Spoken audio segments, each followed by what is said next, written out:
I don't think so. Actually, I know so that there was never an opening day that got me nearly as excited as baseball opening day. Baseball opening day was it for me for decades. Just nothing compared to it. Now we've got transfer portal opening day, which I'm a little less excited about. Just a little bit less excited about. But nonetheless, it's interesting to see who is putting themselves on the open market, or probably more accurately, has already put themselves on the open market, probably knows where they're headed, or has a pretty good idea where they are headed in their next college football stop. Welcome to the Voice of College Football. Appreciate y'all being here. You know that. Leave your comments and questions there in the chat. We will get to them, as well as your calls. We have left the link in the chat. We've also left the link in the description section of the video, so please join us with your comments and questions concerning only the transfer portal. Maybe if we exhaust all conversation concerning the transfer portal, then we will open it up to further college football discussion. But for right now, transfer portal only. Now, coming up at 6 p.m. Eastern Time, we've got our weekly show, the Big Ten Live Show, 6 p.m. Eastern Time. All right, this is just crazy because this is the opening day, but because the graduate transfers were allowed to announce and commit and do all those things early, then we've got a jump start on all of this. I've made a list of transfer quarterbacks to start there. And what is coming to mind is one of the first ones was Mac Johnson, who already transferred from LSU to Texas A&M, the son of former NFL quarterback and Super Bowl champion Brad Johnson, who was once a starter at LSU and threw 27 touchdowns and 6 picks. Good quarterback, left-handed quarterback, a bit of a statue in the pocket, but man, a tough son of a gun. He has, I believe, committed to North Carolina. And that was one of the first ones that we heard about. Now, since then, and again, many of these announced well before today because they were graduate transfers. But the most recent news coming out, Kyle McCord, Ohio State in the transfer portal. Did that surprise me? No. Did that surprise many? I do see some surprising comments made out there. And let's also understand that with many of these transfer portal decisions, we think of it as being the initiative of the player, and it oftentimes is. It probably is the majority of the time, especially with the type of players we're talking about, the type of players that gain traction that we know about, that are starting players, that are impact players, star players. Of course, their current teams want to hang on to them. So most of those players are seeing other opportunities, whether those are NIL opportunities, NFL opportunities, ability to win, maybe just a more favorable positional group for them to compete against. But let's also understand, when we start to hear the volume of players that are being transitioned from one school to another, that is going to exceed 3,000, I believe, is the number that I saw. Many of them are being given a certain message by their head coach or position coach to say, it's time to move on. We want to make room for others. And that might be the case of one Kyle McCord, that maybe Ryan Day gave him a bit of a talking to let him know exactly where it stands. My guess, this is only a guess, would be that Kyle McCord wouldn't necessarily be benched, or that somebody else would be brought in above him, but he would have to compete for the job. Ohio State's loaded with Devin Brown, with also Aaron Nolan coming into the program, Lincoln Kienholz, who was a top quarterback in the previous recruiting class. So 3 heralded freshmen or would-be sophomores next season, plus somebody who may come into the Ohio State program through the transfer portal. So Kyle McCord would have to compete against all of that. Again, many of these are graduate transfers, so the situation a bit different there. But Dylan Gabriel, fine run at Oklahoma for 2 years, especially this year at 10-2. He's in the transfer portal. Cam Ward, who might be the most sought after quarterback out of all of these from Washington State. He's available, as well as Dante Moore. Now, Dante Moore long-term has to be the prized jewel of this class. So this is kind of a strange situation where Dante Moore, I'm guessing, would have been receiving a lucrative package there at UCLA through NIL. He only played one season, and not like he's stuck behind anyone at UCLA. He was given ample opportunity to win the job as a freshman, and he didn't play well. But he's moving on from UCLA. Riley Leonard, much publicized Duke, possibly Notre Dame. That's what we're hearing and have been hearing for quite some time. Grayson McCall, he went into the transfer portal last offseason for Coastal Carolina, but decided to stay. Now he moves on. Tyler Van Dyke, Miami. Will Rogers, Mississippi State. Will Howard, Kansas State. He's got to be near the top of this board. Really like Will Howard. DJ Uiagalelei, we've got from Oregon State. Of course, he's already transferred from Clemson to the Beavs. Loses his coach to Michigan State and Jonathan Smith. KJ Jefferson to Arkansas, of course, where he has racked up some fine seasons, but he can find a better landing spot than Arkansas. That program is not in a great condition right now. Brock Vandegrift. So he was part of that quarterback room with Stetson Bennett, with Carson Beck. And who am I missing? There's another elite player that was in there. Carson Beck, Stetson Bennett, Brock Vandegrift.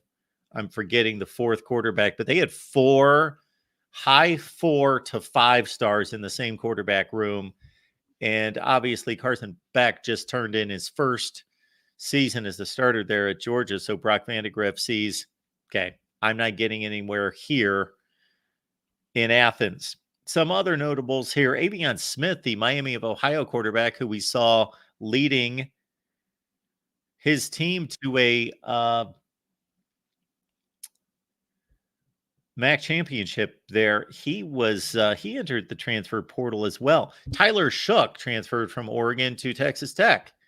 He actually was visiting Louisville. It was reported today by 247 Sports.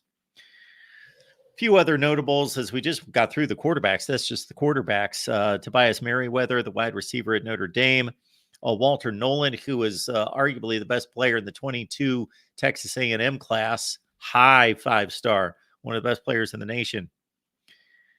He is looking to move on, as well as Corey Thomas, one of the best safeties in the MAC out of Akron. Keaton Wade, Kentucky edge rusher.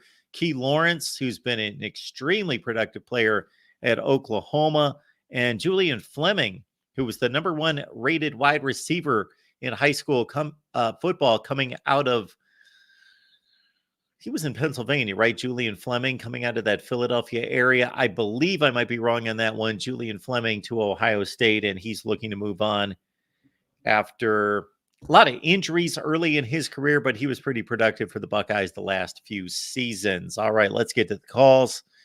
We've got Jeffrey on the line. Jeffrey, what's going on today?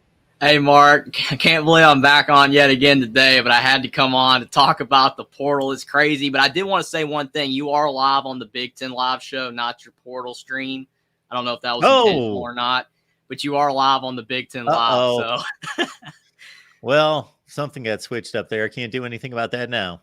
You're good. It was funny because I had the portal PALOOZA stream up, and I was in here. You were live, and I was on the. I had the other one pulled up, and it was still waiting for the Voice of College Football. I was like, "What?" So, and then I noticed you're live on this one, so I just wanted to say that. But yeah, you're good. Thank you for that. No big deal.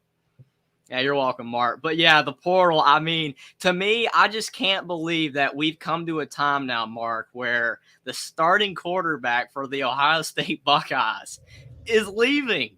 I mean, it used to be just backups. It used to be guys that weren't playing. And now you've just got all of these big quarterbacks leaving. I mean, it started out, like I said, backups leaving.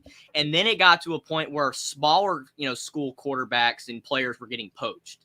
Kind of like a Sam Hartman, Wake Forest to Notre Dame. Now you've got Riley Leonard leaving Duke, going somewhere, like stuff like that. But now you've got big name quarterbacks, big name players at big name schools leaving for other programs. I mean, it's insane to me. Like, it used to never happen like this, but now that's the era that we're in. Like you said, Tyler Van Dyke, Kyle McCord, all these big quarterbacks leaving programs, going to be going somewhere else. You mentioned Walter Nolan at Texas A&M. I think, to me, that's just the next evolution when you talk about the portal, is how we've gone from just guys that were either backups or at smaller programs want to go to bigger programs. And now no one's off the table. Anyone can leave at any program at any time, and no one questions it anymore. Yeah, and that's because of some of the reasons that they're giving, or that we know of, because if you could make more money going somewhere else, then you may leave. But with this is kind of how I've seen it play out. It's very similar to what you're talking about, is that the quarterback position is different than the other positions because there's only one that can play. So if you're an offensive lineman and you need to transfer for playing time, that means you're just not good enough to play on the offensive line for your current team. So you got to drop levels and try to go find somewhere else. Like Lorenzo Lingard is a great example. Here was a 5-star running back who originally signed at, let's see, what was his path? Was it Miami, then Florida, then I find him at the University of Akron this year, running for 80, 90, 100 yards a game. Well, he find his spot. So the two, once we got past the quarterback position, because again, I thought this was tailor-made for guys that were stuck for a couple of years behind somebody that there was no way they would get past, and knew, okay, I can leave here and I can start a bunch of different places. So I'm going to go do that. And then what I've seen over the last couple of years is it seemed to have trended to kind of two groups of players. One group of player was, you see this a lot, where maybe it was a very underrated player coming out of high school. Let's take Braden Fisk at Florida State, who's an extremely good player now at Florida State, will be a NFL draft selection.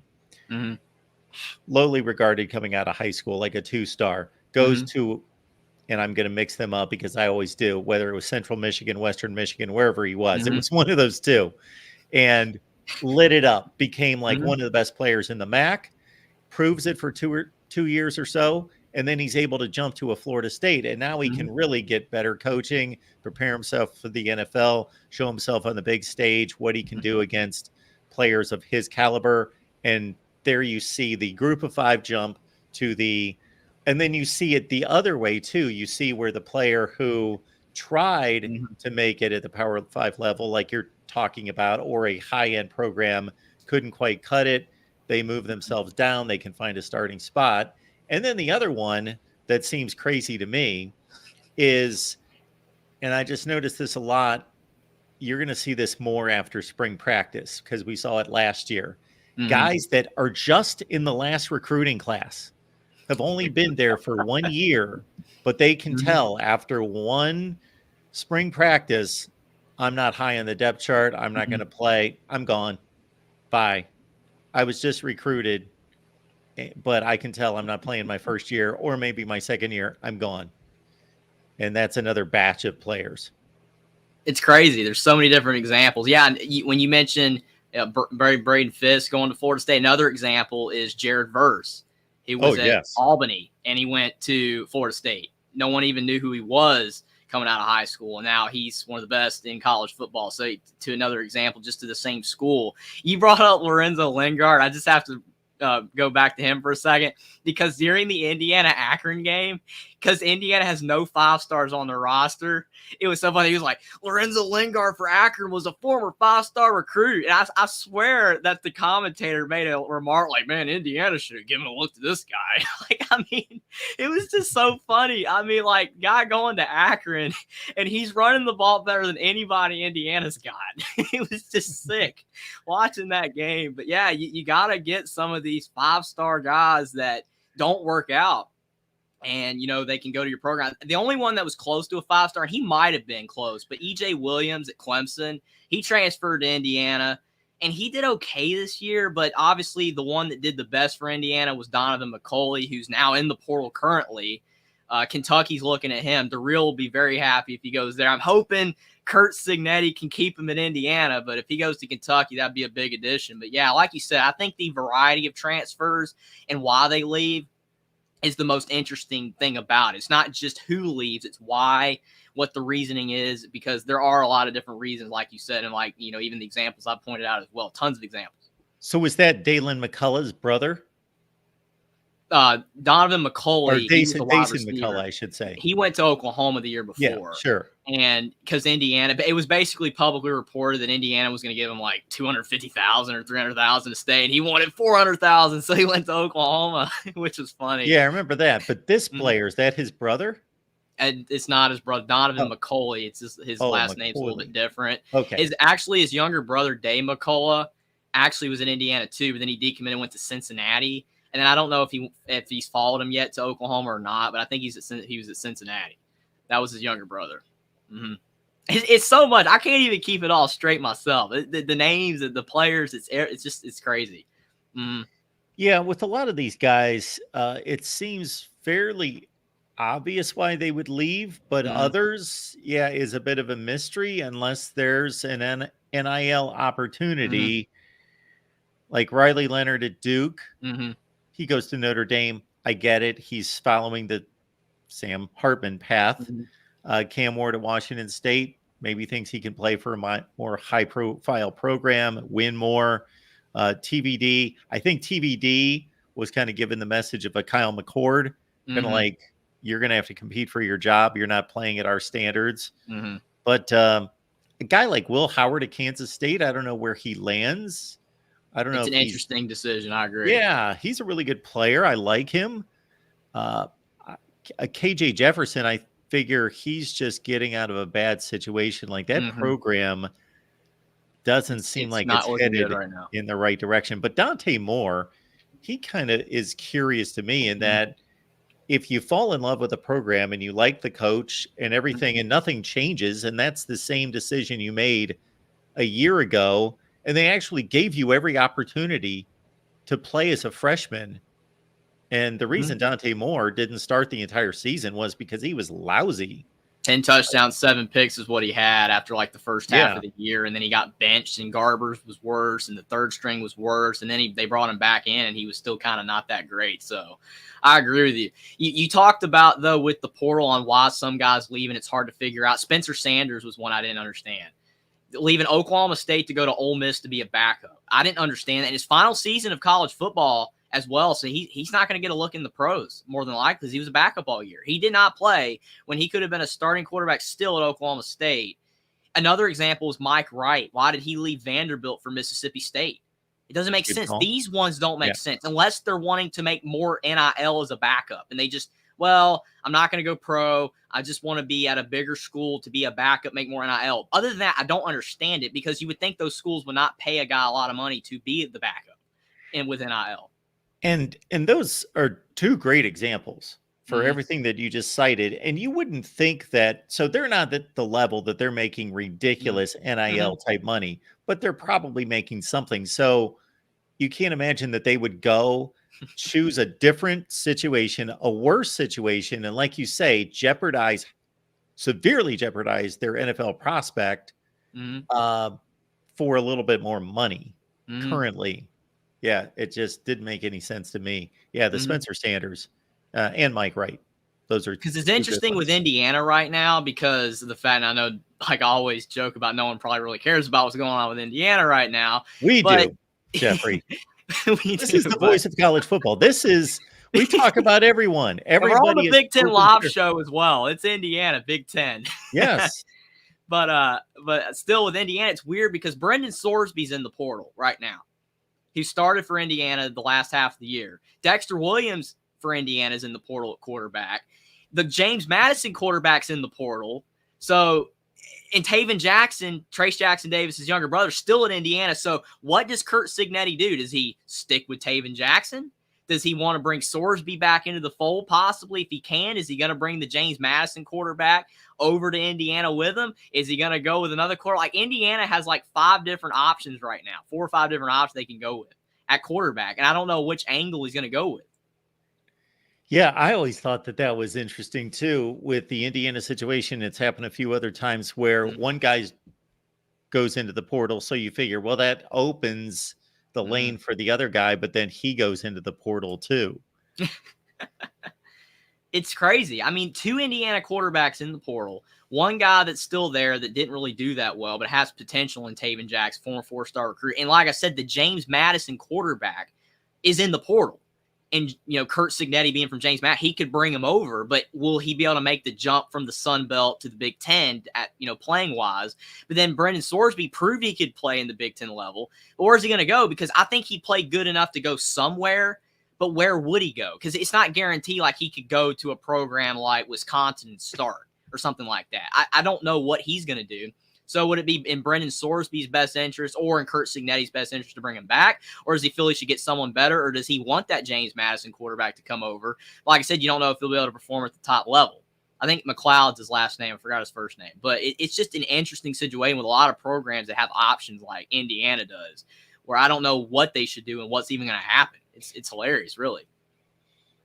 Ethan Kalkimanis of Minnesota. He also sat behind a starter in Tanner Morgan, of course, and then he gets his opportunity. Got to play 2 years ago because Tanner Morgan was injured. Gets the full reign at Minnesota. I can't think that he's going to be able to upgrade his situation that much. He hasn't proven anything, and he leaves Minnesota.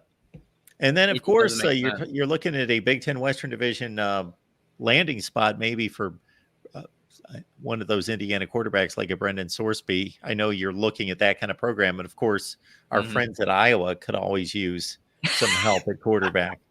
McNamara's back. He's coming back, right? He's coming back. Maybe he'll be able to get healthy and improve. I will have to say, because I know there's probably people behind me, but I do want to ask about real quick, because we're talking about all these speculating. I got 2 more questions. One is about a guy that's already transferred. Another is just about the landscape as a whole. With Max Johnson going to North Carolina, since he's already made the move, do you think that was a good move for him and for Carolina to add him? Do you think that he'll actually, because I mean, I think he's better than people give him credit for. He's got 47 touchdowns, 12 picks throughout his career. He's a solid quarterback. To me, I think Carolina's defense has to improve. But what do you think about that move? So I've always stuck up for Max Johnson as well. When I watch him play, in addition to just looking at the raw numbers, he's always impressed me. But man, he's not Drake May. He doesn't have that kind of potential. He's not that type of quarterback. So I am a bit surprised. I'm not surprised that they would bring on somebody like Max Johnson, but looking at him like the end all be all, that he's the guy for sure, I would think that he's used to competing for a job. He was never fully entrenched either at Texas A&M or at LSU as the starter. You would think if North Carolina's, if they're looking to continue to be a offensive, landing spot for a lot of big time skill position players, that they would still want to bring somebody else in at quarterback to compete with Max Johnson.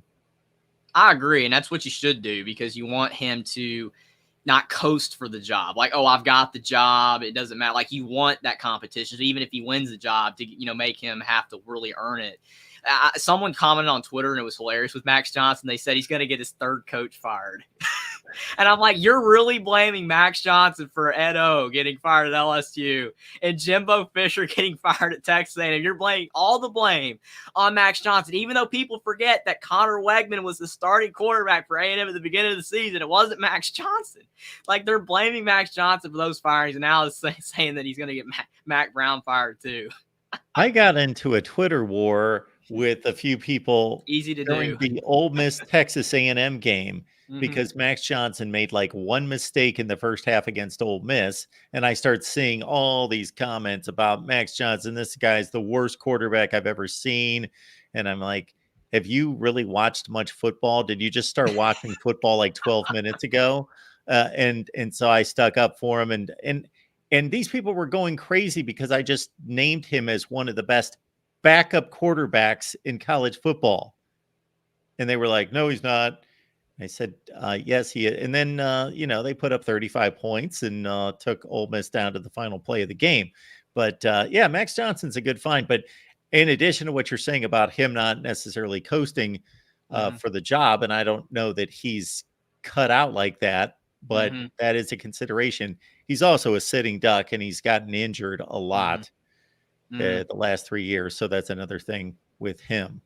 I agree. And again, the biggest thing for me with North Carolina is that their defense has to get better. Because, I mean, there are a lot of people are saying that Carolina's going to go 5-7, 6-6 this year with Max Johnson. I'm like, well, you look at what Drake May did. Last 2 years, they won 9 games and 8 games, and he was one of the best scorers, especially the previous year in college football with the stats, and yet they only won 9 games. Their defense has been terrible. If you want Carolina, as a Carolina fan, to win, you have to be able to have a better defense, a better offensive line. If you do that, Iowa won 10 games with no quarterback. Okay, Iowa won 10 games with no quarterback play, but you had Drake May at North Carolina and you couldn't win 10 games in the ACC. So it's not always the QB. You got to have defense. You got to have O-line. So if Carolina can do that, I think Max Johnson can succeed. My last question for you, Mark, though, is who is the most surprising transfer, if you just want to boil it down to quarterback so far? Is it Kyle McCord? But who's the most surprising transfer so far in your mind that you were not expecting? I didn't necessarily know that Dylan Gabriel was going to do anything there. That's now wild, that too. Jeff Lebby has left Oklahoma, I don't know what their relationship's like, but Will Rogers leaves Mississippi State. Jeff Lebby goes to Mississippi State as the head coach, whether he's headed there, if that's a possibility. And another thing, as you well know, Jeffrey, it's amazing how quickly things change in college football. Tyler Van Dyke, when he was ripping through for 8 games at 350 yards and 3 to 4 touchdowns per game 2 seasons ago, I had to put the brakes on Miami fans because they were going crazy that he was the best quarterback in the country. And I was like, this is a good run. And they It's changed really quickly. Oh, my word. Now they're running him out of town. And yeah, he hasn't progressed. But then again, Mario Cristobal and that staff, they're not exactly quarterback friendly coaches. That's not the best landing spot if you want to be groomed into some, NFL prospect. So may not be all TVD. It's crazy that you mentioned that, though, because I've talked to a few, Miami fans. I've seen a few Miami shows with Van Dyke this year, and just the amount of hatred toward him, it was unreal. I'm like, they're like, he's the worst. And I'm like, what happened? I thought he was a Heisman candidate. I thought he was one of the best top quarterbacks, going to be a top pick in the draft. Like you said, people's minds change so quick. Look at Dave Aranda, Sam Pittman, Shane Beamer, all these guys. They're one of the best coaches in the sport. Now, they're terrible. Get them out of here. They can't lead a program. Like, what is going on? My brain, like, 1 minute, I got to say that this guy's great, because if not, I'm a lunatic. And now if I don't say this guy's bad, I'm a lunatic. Like, you just got to look at these guys and just say, okay, he was good then. Now he's struggling now. But people's minds shift so much. And I think with the portal and all this stuff going on, it just makes, and the internet in general, it makes people's opinions shift like that. I mean, you saw with Florida State. Last thing I know, because I'm sure you got a lot of people behind, but this is so funny to exemplify this point. Florida State, when they were playing Louisville, they're in the playoff if they win and we're in. It's all good. They just got to beat Louisville and win fairly easily. And then around the third quarter, Jesse Palmer started to shift. If Florida State doesn't do better than this, they're not making the playoff. And now look what happened. They didn't make the playoff when literally just a couple hours before winning they're in. That's how quickly things shift in college football. The portal exemplifies that. Social media exemplifies that. And I don't see how you, Mark, keep up with it. And I don't see how my mind can keep up with it. I know people say I'm young, but even my mind feels like it's about to fall apart half the time trying to keep up with everything. It's crazy, Mark, but you're doing a great job trying to cover everything. Everyone like and subscribe to Mark. I'm sure there's going to be some more transfer portal news to talk about soon. I'll be back for that to try to make sense of it with you, Mark. But thanks for having me on. Thanks, Jeffrey. Always good to talk to you. Thank you. See you, Mark. Absolutely there. And just to answer Jeffrey's question, because I put it into like 4 other conversations there. Will Howard at Kansas State was the guy that surprised me. I know that in watching Kansas State play a handful of times this year, and then also last year when he took over for Adrian Martinez and elevated himself and pretty much took Martinez and put him on the bench. In addition to just watching him play and then knowing Kansas State's a solid program, Chris Kleiman, great reputation for being a great coach and a player, a coach that players would want to play for.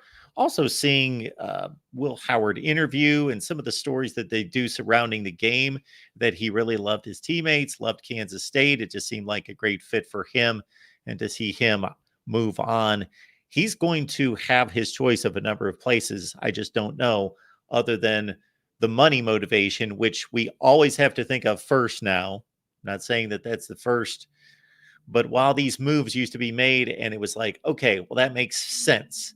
This player, again, especially a quarterback, because only one plays, this is an obvious move to get away from competition or backlogged behind a starter that's going to be there for another 2 years.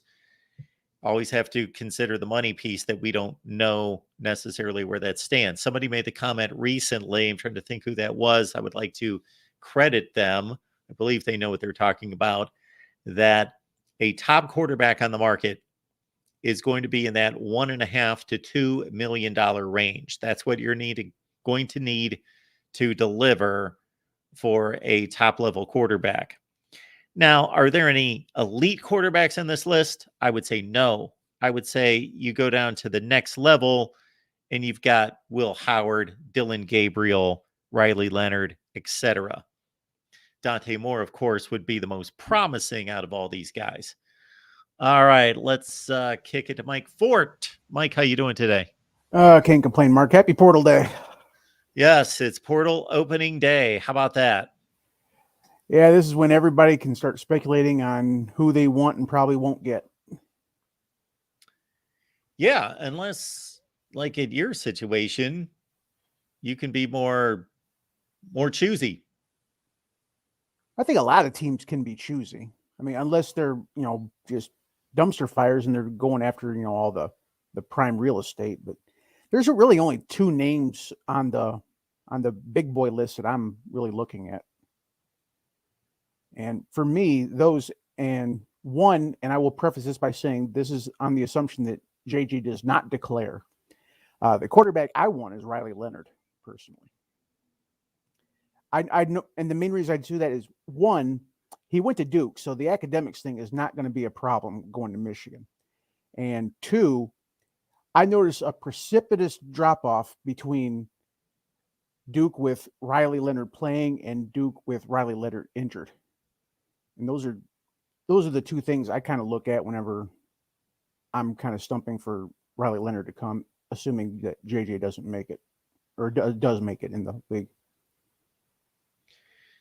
Yeah. So Riley Leonard obviously was the face of this program as it elevated under Mike Elko. And he's an extremely mobile quarterback, not super dynamic, like take your breath away kind of mobile, but can move, can run, smart runner, quick, tough leader, has played through injuries. And, but I have to kind of question now. I'm not going to have pretended to have seen him play a ton of football, but I've seen him quite a bit. I don't think he's really a top end quarterback from a passing standpoint. Yeah, and well, I'm not looking for, somebody that's going to have, all these, wow factors to him. I think that he was probably the best to fit in our system. Like I say, he's not considered a dual threat. He's considered a pocket passer according to all the major sites, but he's mobile enough that, if he needs to scramble for, like a 3rd and 6 to get a first down, there's nobody immediately in front of him. He can do that. And, I'm kind of looking, I'm not looking at, Michigan has never run outside of the Rich Rodriguez errors. They've never run this, high octane spread, ultra speed offense. It's been a lot more pro style. And I think that's where Leonard fits in well. So I'm looking at, I'm not going to count them up, and I'm sure I've missed some, but I made a list of 20 quarterbacks. And out of those 20, taking everything into consideration, I would go with either Grayson McCall, KJ Jefferson, or Cam Ward as being the best quarterback. Well, KJ Jefferson doesn't fit our system one bit. And then probably Dillon Gabriel right there as well. Gabriel does. Yeah, well, he's a runner too. He's not. That's not the focus of his offense, though. I wouldn't say that's the focus of KJ Jefferson's offense either. In a much bigger ratio than Dillon Gabriel, though. I don't know about that. And I didn't watch a ton of Arkansas this year, but the Arkansas I did see, Jefferson, I saw a lot of drop off from 2022. Well, look what he was working with. The whole team crashed and imploded around him.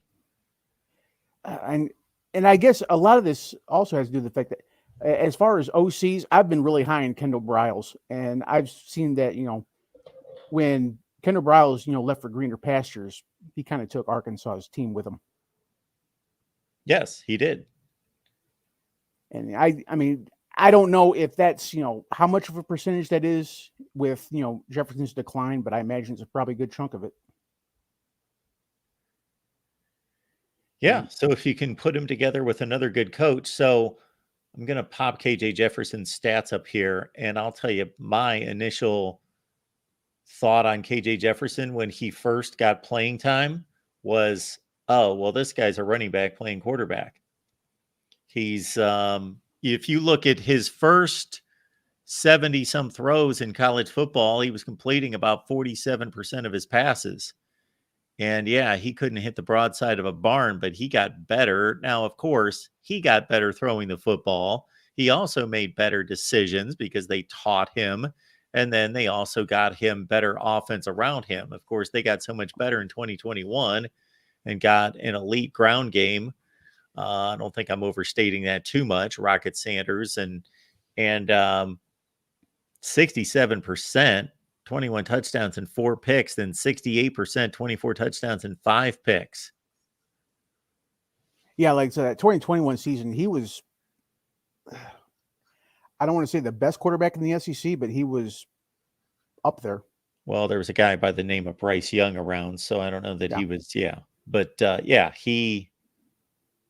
he could play. And his rushing numbers, he's rushing for 650 and 15 touchdowns in those 2 seasons, 21-22.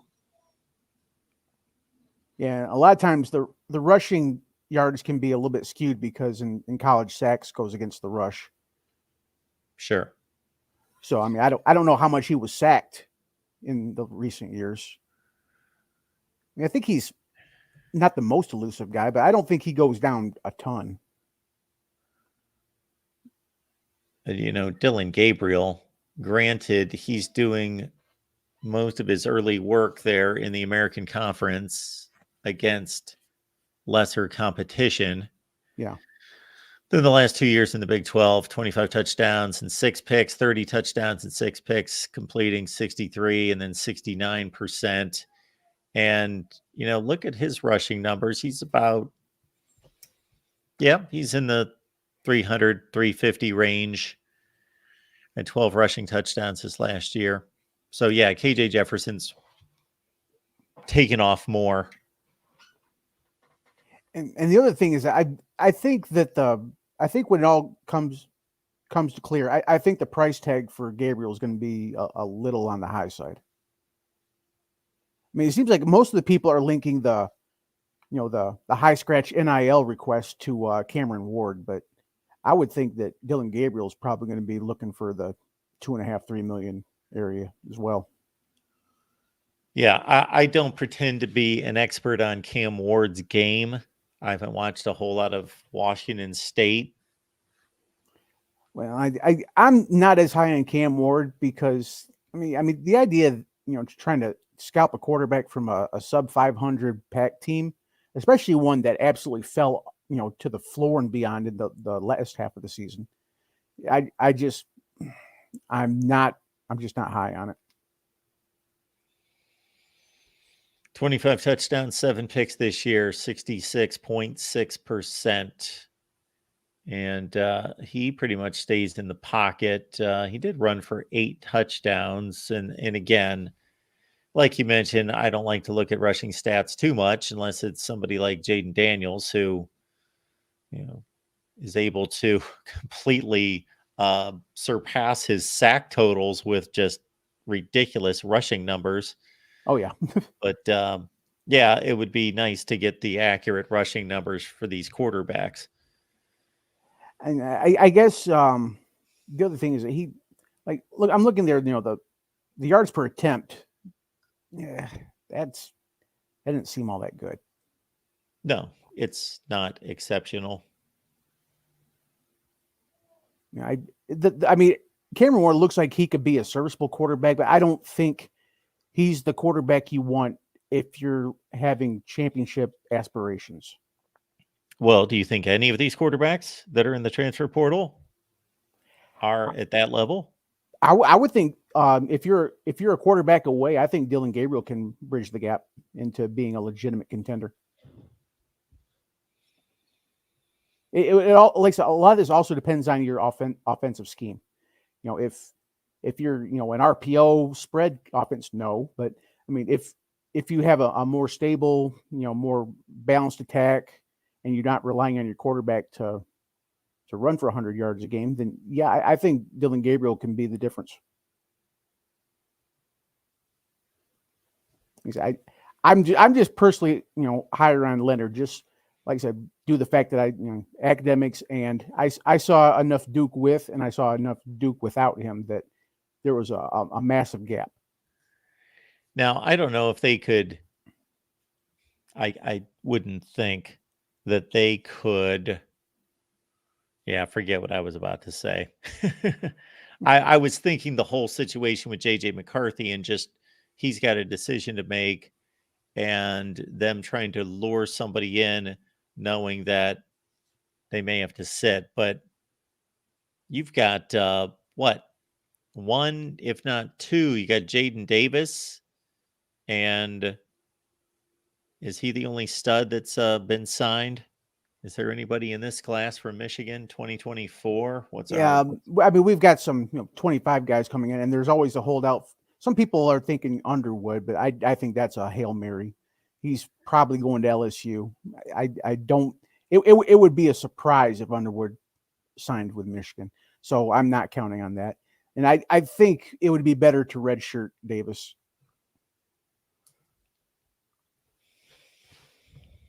But the other player I was looking at for Michigan was Merriweather out of Notre Dame. Yeah, because we are. God knows we could use some help with the wide receiver. Now we do have some up and comers. Now I'm surprised that Darius Clemens' name didn't get called out more. Samaj Morgan really broke out this year. He looks like he could be potential Biletnikoff guy a couple years down the road, in my opinion. Roman Wilson, he looked good.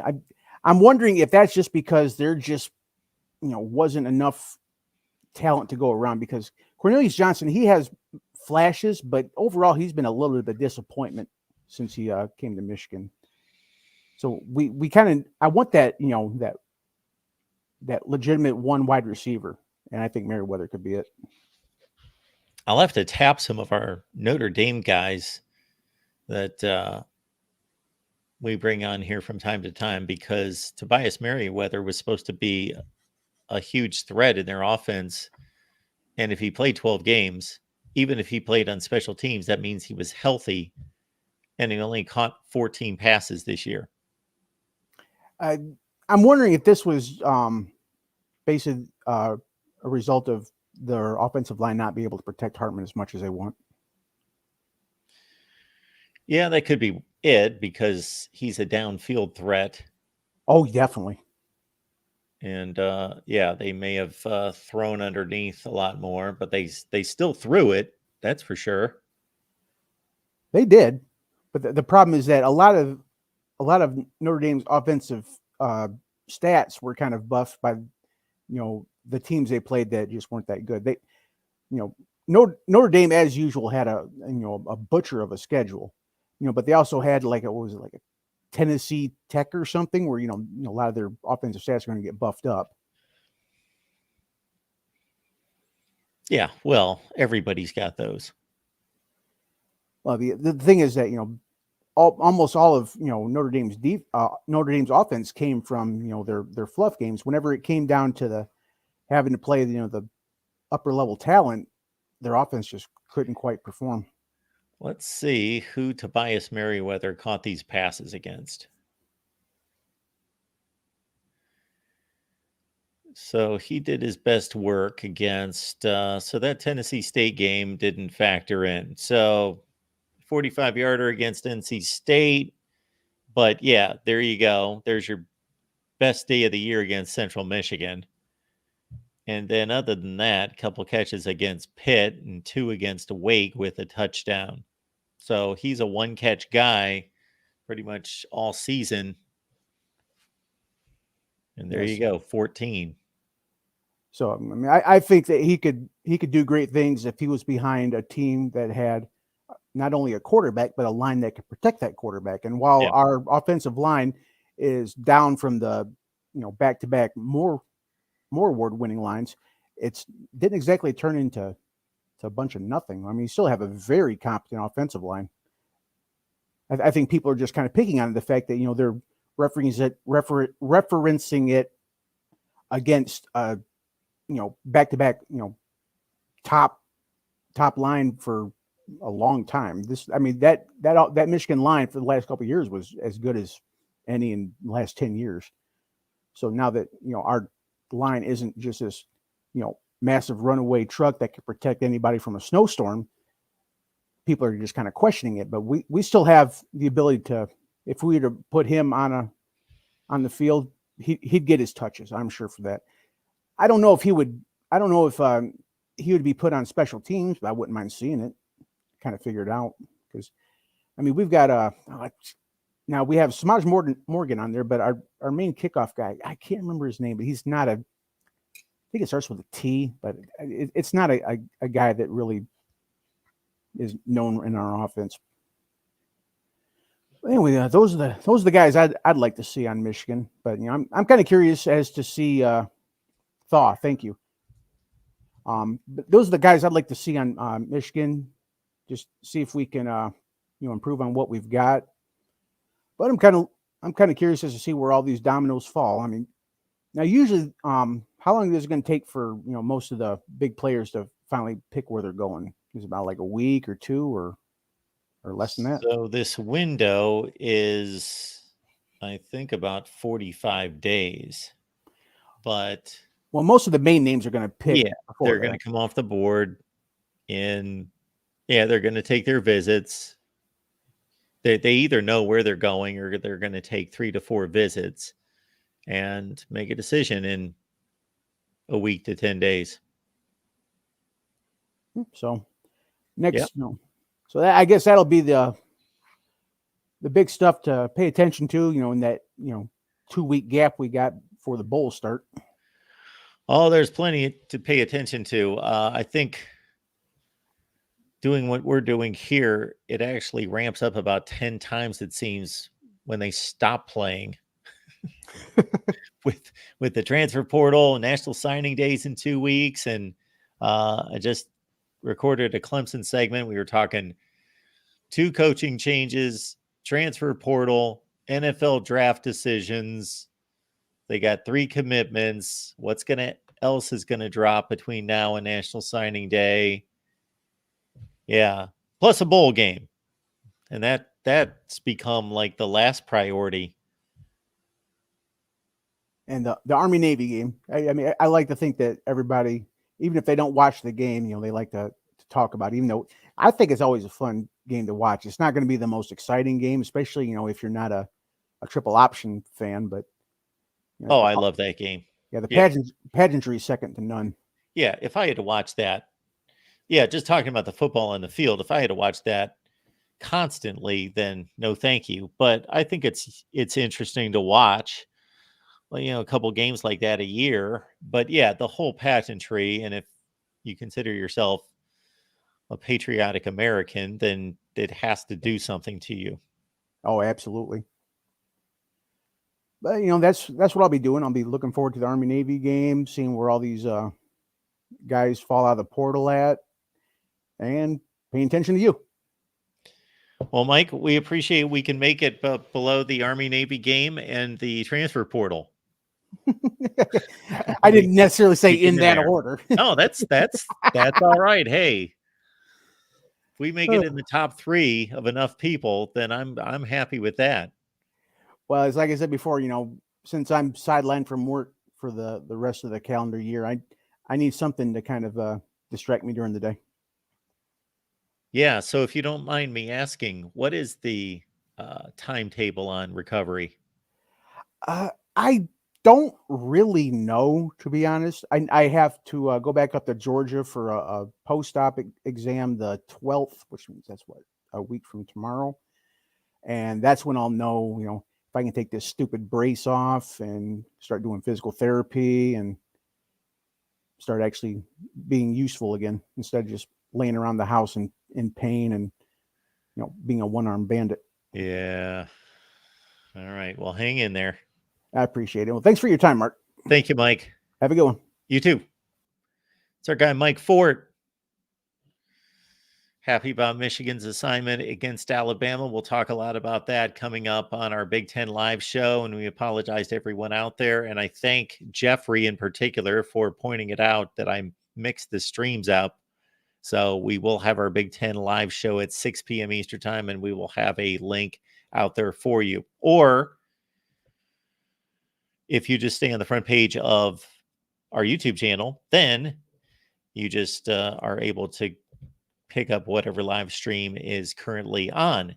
Look at this. Just 8 minutes ago, Boise State quarterback Taylon Green has entered the transfer portal.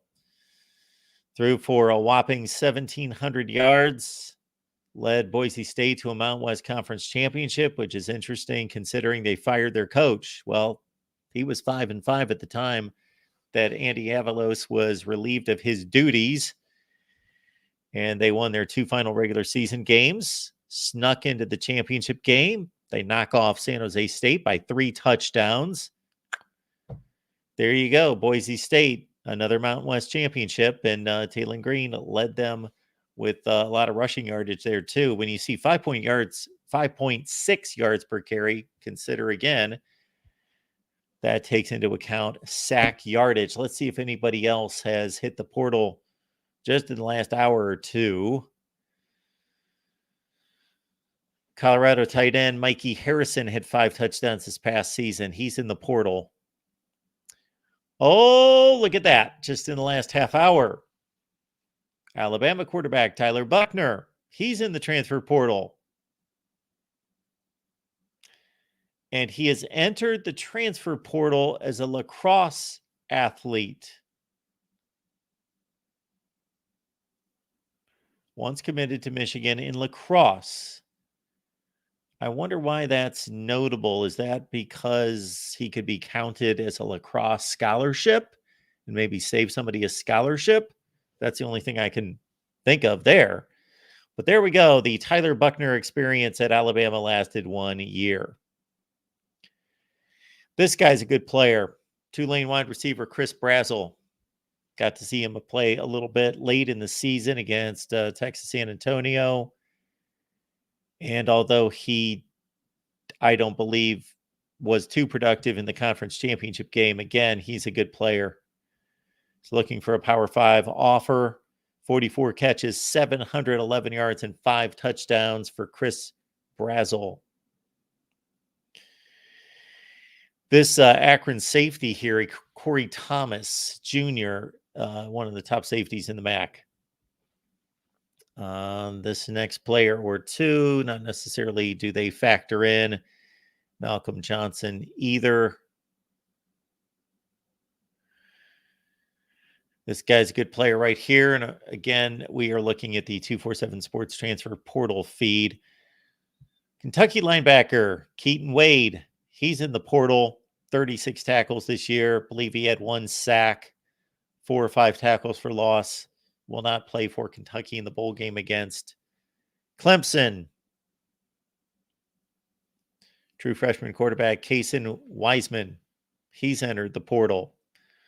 So you've got a true freshman quarterback who sat on the bench in favor of Shadur Sanders, so he was never going to be the starter, and he has now entered the transfer portal.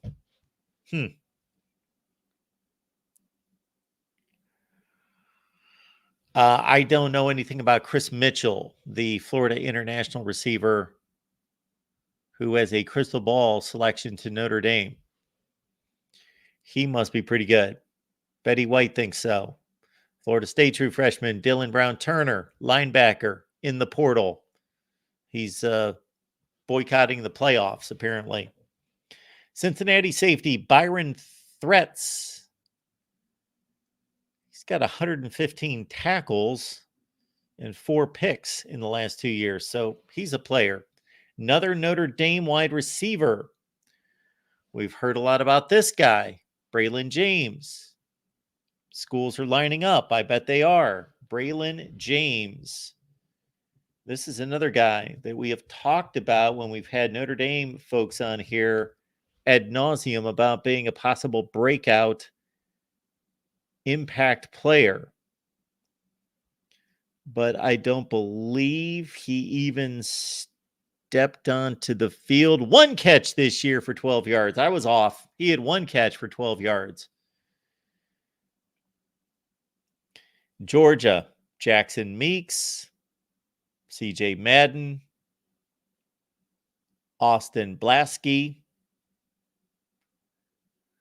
Missouri, after a big year, second-year linebacker Xavier Simmons, former 4-star. There's the Brock Vandegrift we talked about. Man, he was highly sought after. Former 5-star. There you go. And I got to think he was in maybe the 21 class. I think there's been 3 years that he's been sitting. Avion Smith, I talked about him. I talked about Key Lawrence of Oklahoma, very experienced defender there, former Tennessee transfer, 148 tackles, 3 picks, and 6 forced fumbles with Oklahoma. Austin Stogner. Okay, that is not Austin Stogner, although he is pictured there. Doesn't say anything about him in particular. There's the Eastern Michigan starting quarterback, Austin Smith, 9 touchdowns, 1,775 yards. LaTerrace Welch, a former 4-star at LSU. Running back, Armani Goodwin, who was the 80th overall player in the 2021 class. So for you guys who are somewhat familiar with that, you know how high that is. All right. Thank you so much for waiting, everyone. I appreciate it. I lost track of these phone calls. Here we go. Biggs Mikes, how you doing? Doing well, Mark. How are you? I am doing just fine. I have to say I was shocked that McCord hopped into the portal today. Yeah, if he hopped or if he was shoved. Do you think it was like, I know Ryan Day's press conference the other day, he said it was an open position, right? They're going to have to compete for it again. Do you think it was more of that, or like you're a reasonable fan, clearly, like, you know, that game with that loss to Michigan was not all on McCord, right? That there was a lot that went up. He did have 2 big interceptions, but, you know, the defense also gave up a 7-minute drive in the 4th quarter that, you know, limited their chance to, you know, get the ball back a amount of time. But it seems like with the fan base, like he's been made the scapegoat of that loss. Absolutely, he was made the scapegoat. That pushed him out some, or to live up to Dwayne Haskins, Justin Fields, and CJ Stroud. Well, yeah, well, I mean, but I remember after CJ Stroud lost that game last year to Michigan, like it was the same kind of thing. They're like, CJ Stroud doesn't have it; he's not built to win it. And then then after that Georgia game, it kind of flipped, right? But it was the same kind of thing. People saying CJ Stroud doesn't have the it factor, he doesn't care enough, and it's just like that same fan base was coming at him. But he got his chance to prove it against Georgia, which he had a hell of a game. So it kind of narrative changed on Stroud. But Stroud's fast throw against Michigan was interception too. So, now not as crucial, but it was still a pick. Yeah, well, Kyle McCord's last throw, I don't blame that on him. No, I mean, he was hit right when he threw it from Yeah. the pressure from a linebacker from Michigan, right? And I still, when you watch the play, I don't know if he was even hit. I mean, because it looks like Rod Moore read that play pretty well. And I mean, who knows if Marvin Harrison would have got to it or not. But yeah, I don't blame McCord for that. But it just seems like he was just ripped apart, and everyone's happy he's gone. And it's just, I think he's a good player. I mean, I think he had a decent season. Yeah, it wasn't Fields or Stroud season, but I mean, the guy still threw 24 touchdowns, only 6 picks. It's not too bad.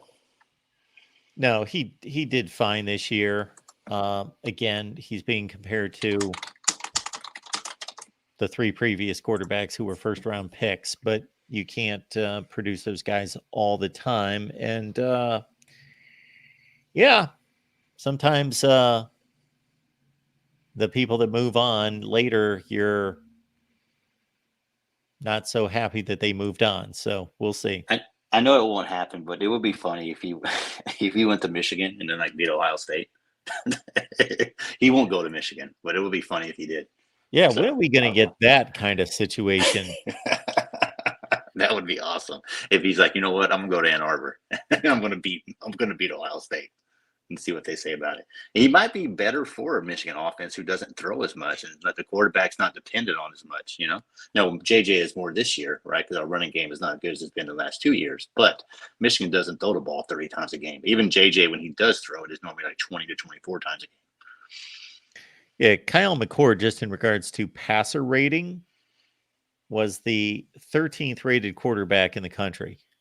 Yeah, that's what I'm saying. It's like everyone just says he's no good. And it was his first year as a starter. It's just, I mean, I hope he lands somewhere. I don't know where he would go, but, I know a lot of people say Rutgers, but I'm hoping he would go to a team that gives him a better chance of winning than Rutgers. Yeah, I think he can do better than that. Do you think Day will go to the portal now? Or will he just going to keep Brown and the other third string, now second string guy? Or will you think he will go to the portal and disrupt that room? Because if you bring in a portal guy, and Devin Brown could just leave too, because I doubt he wants to sit again. I would be super surprised if he did not go to the portal. Yeah, I wonder if he could get someone like Dante Moore. I know everyone wants Ward from, was it Washington State? I think it is. That's who everyone clamors for. But I watched a few of his games. I mean, he's decent, but do you think he's much better than McCord? Yeah, I haven't really seen him that much. Statistically, he's not, but again, those are stats with other players against other defenses, and you can only go so much by that. But yeah, I can't think that I've ever watched Cam McCord play or Cam Ward play a full game. Sure. I just watched some of his games. Yeah, once everyone started talking about him, I just went back to watch some of his tape, and But yeah, exactly, it's different competition than the Big Ten, completely different. But I heard, I don't know, this is probably just fake news, but I heard there's like rumors that Day has been, shopping around NFL teams, and supposedly that's why so many players are bouncing out of there.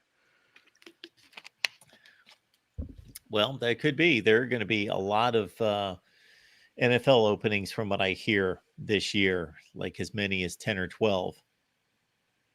Yeah, I mean, and hell, he could go to the Bears and get Marvin Harrison and Williams and do something there. He could, although you need line play, that's for sure. It's true. I just want to tell you that FSU video you did was great. People need to watch that video. Thank you.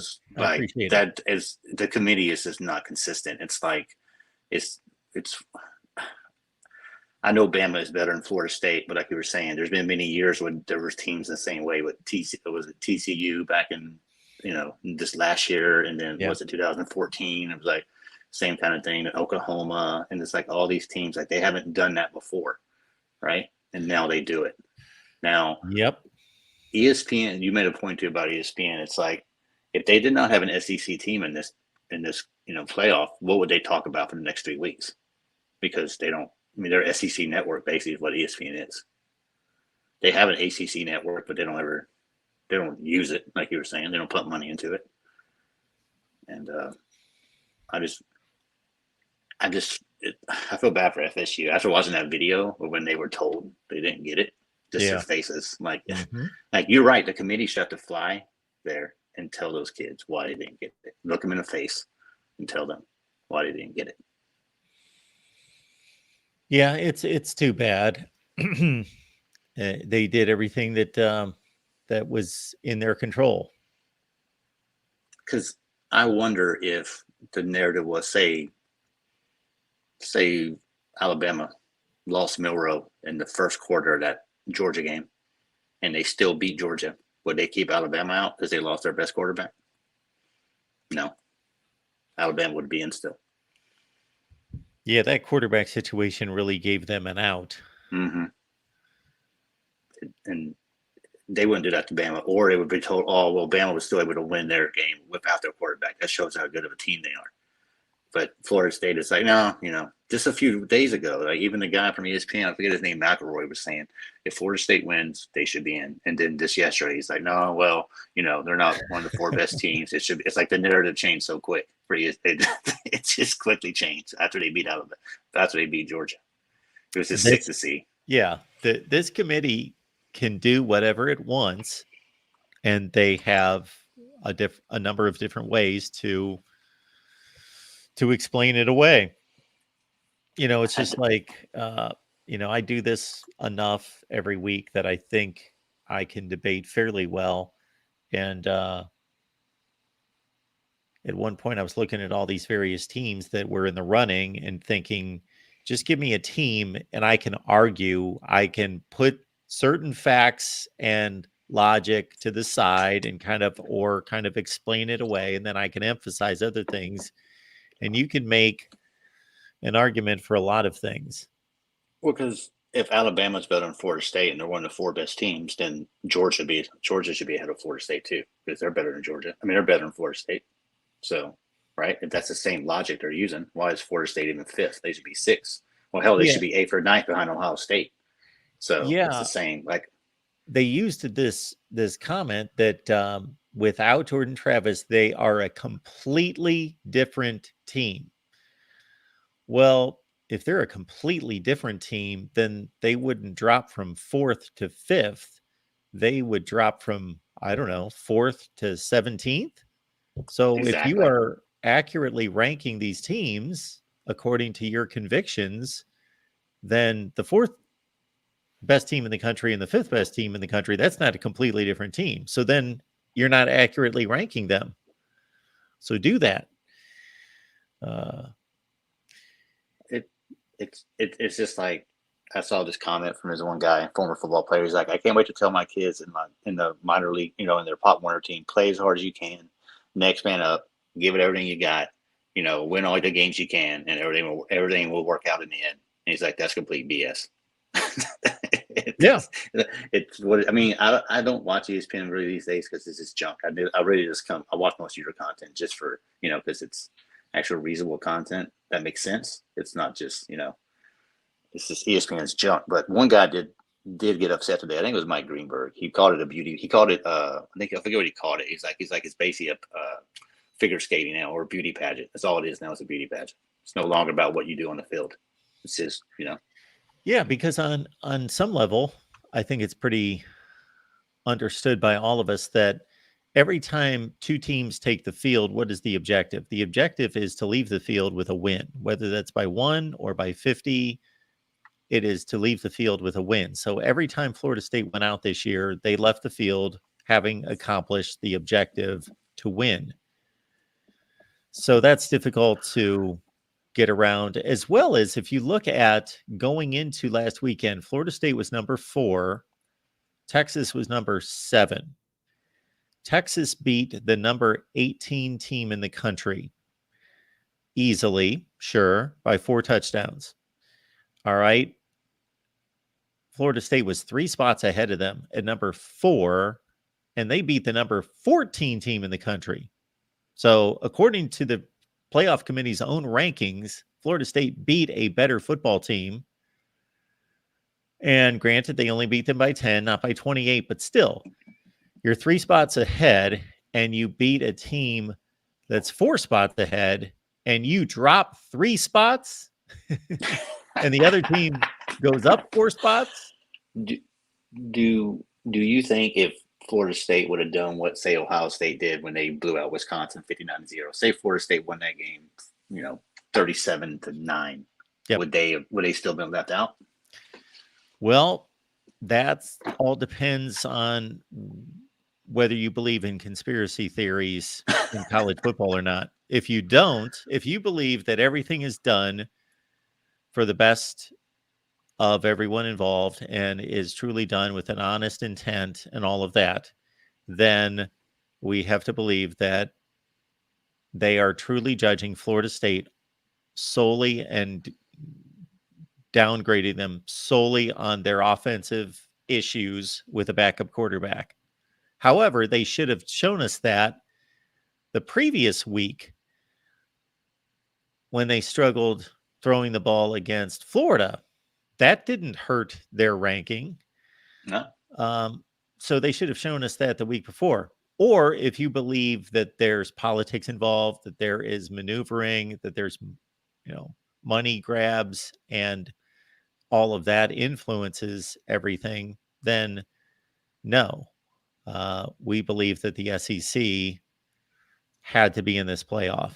I don't think they could leave the SEC out, even though other conferences have been left out before.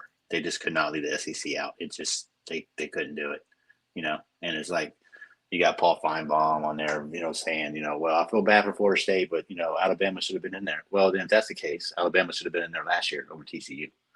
They were a better team than TCU last year. It's like, yeah, if anything, TCU did not win a conference championship last year and they lost a game. Exactly. And they were still in. And I mean, it's just, I don't know. I'm glad it's going to 12 games, and this kind of proves we need 12 games. And I think it's going to be really cool next year, this time in December, when we have, like, Ohio State could be playing a home playoff game in December next year if this happened, right? It'd be really, really cool to see. What's kind of odd, if you take the college football playoff rankings and you make a 12-team playoff out of it, there would be 2 rematches in the first round. Penn State would be playing at Ohio State, and Ole Miss would be playing at Georgia. That would be, it would be so cool to see just an SEC team go up to Columbus or Ann Arbor in the middle of December, just to see how they like it up there. Did they enjoy that? It'd be kind of cool. But it'll be nice next year, but doesn't help this year. And I'm not looking forward to your video of is Michigan scared of Alabama. I saw the tag on that one. So I'm interested to see what you say. Well, I don't think Michigan's scared. I know you're trolling a little bit, but because you did that on Twitter the other day, you were posting something about Michigan finishing in the top 5. You're like, Ohio State's done that the last 18 years. I was like, Mark, it's like, it's like, I'm looking at it, and I was like, it's just like, it's just little troll jobs you do, and it's just, I know why you're just doing it just to do it, right? But it irks me every time. It's just like, Mark, he finds a way to do it. Well, Big Mike, if you could guarantee me, if you could get me 1 million subscribers, and they would all watch every video that I would put out, then I would need to, do the YouTube thing and try to drum up interest. Oh, I know why you do it. It's good to see it got me talking. It gets me, I share your stuff with other people. So well, I appreciate that. And it's good. But I still come back every week and every day to watch your stuff, even though I know you. You irk me here and there with your Michigan comment. So Michigan's not scared of Alabama. And I think this is not the typical Alabama team that we've seen over the years, right? I think this Alabama team can be had. It's clearly, right? I mean, they've struggled in a lot of games, right? Auburn almost beat them. UCF almost beat them. Arkansas almost beat them. Like, they only won Arkansas by 3 points. And, like, they're a different team now. But I think Michigan, and I know you'll do a full preview of that, and we can talk about that later. But I'm looking forward to that matchup. And I'm kind of glad it's Alabama, not Florida State, because if Michigan beats Florida State, they're like, well, you beat a team without their quarterback. So now you got to go earn it. If you beat Alabama, ain't no one going to say nothing. Oh yeah. So, yeah, so it's on the table. So I'm looking for, and it's a Rose Bowl. I grew up watching the Big Ten play the Pac-12. So it was always like USC, Michigan, or things like that when I grew up on. So I love the Rose Bowl during that time of year. So it's gonna be good. But just know when I comment back on your Twitter, I'm just messing with you. I always appreciate your stuff. But stop digging Michigan so much here and there, and I'll get you some more subscribers. So make a deal. Good stuff. You take We'll care, my keep that friend. in mind. Yeah, right. All right. You enjoy the rest of your day, bud. And I'll talk to you later. Appreciate it. We'll see you.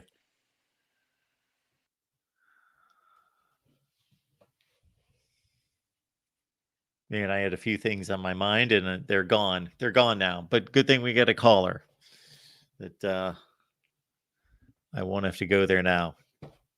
Michigan Man's here. What's going on, man? What's up, man? So I find the Kyle McCord situation a little interesting. He's only got 1 year of eligibility, Yes.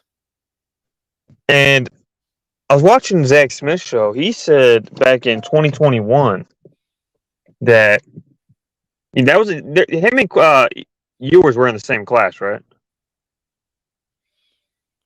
Ewers was in the 22 class. Wasn't he? Okay, so he came in 20. He wasn't there in 21. McCord was. McCord was okay. I'm going to verify all this while we go, but McCord, he played a game in 21 as a true freshman against Akron, but Quinn Ewers was just a freshman last year in 22. I thought no. Ewers was a year early.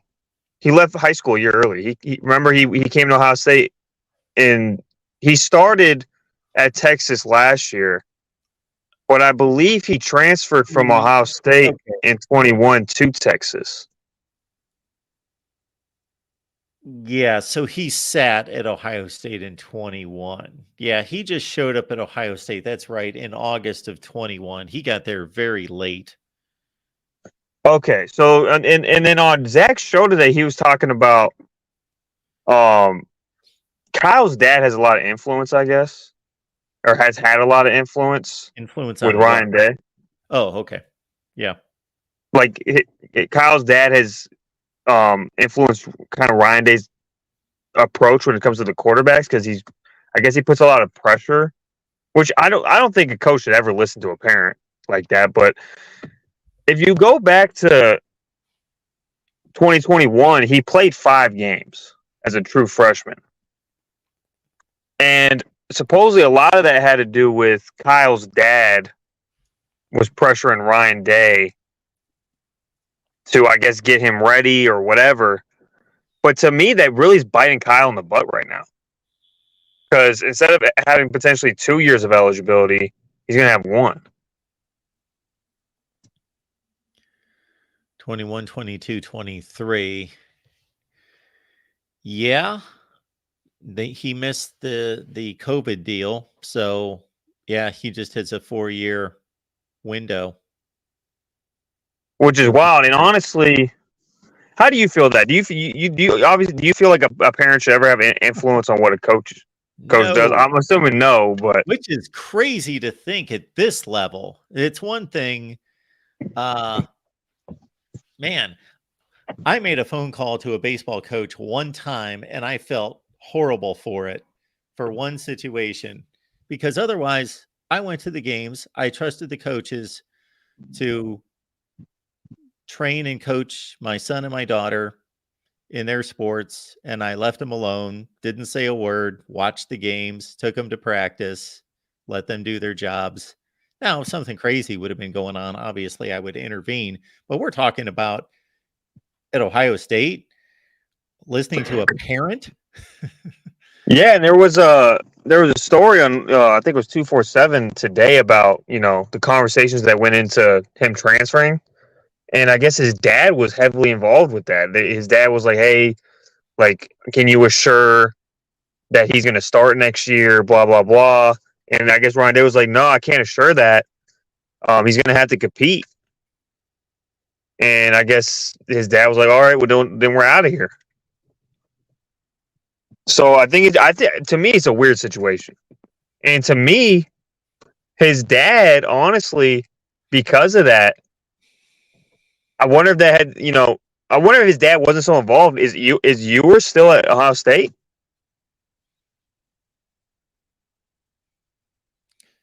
Well, Ewer showed up in again. I think I'm on top of the timeline. He made his decision very late.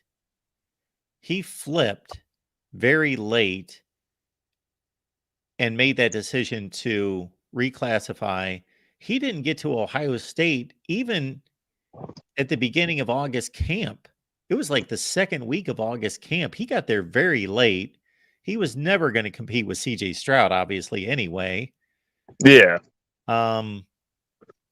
So I think we all assumed that Quinn Ewers just saw that CJ Stroud was going to be there for another year and he wasn't going to stick around for that, and knew that there was no way he was going to start. So he was gone. And that's all there was to it. But maybe there was something more long-term, like he would have sat for 1 year behind Stroud, but saw all that was going on with McCord. I don't know. Yeah, no doubt. And then there's the Jermaine Matthews situation today is weird, man. Have you seen that? No. He's posting a lot of things on Twitter about along the lines of like, I proved myself. Where's the bag at? Where's the money at?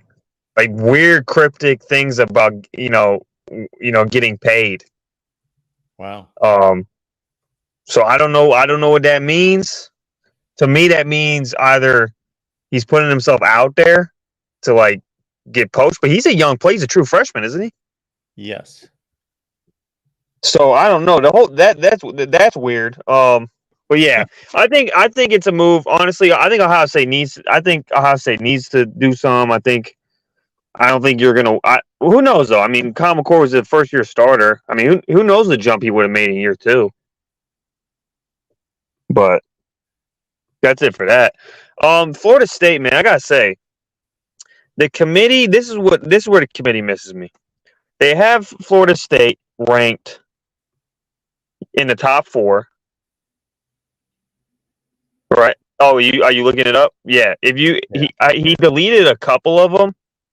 I could probably find the ones he deleted, but he's had a bunch of tweets today that are just weird, man. They're talking about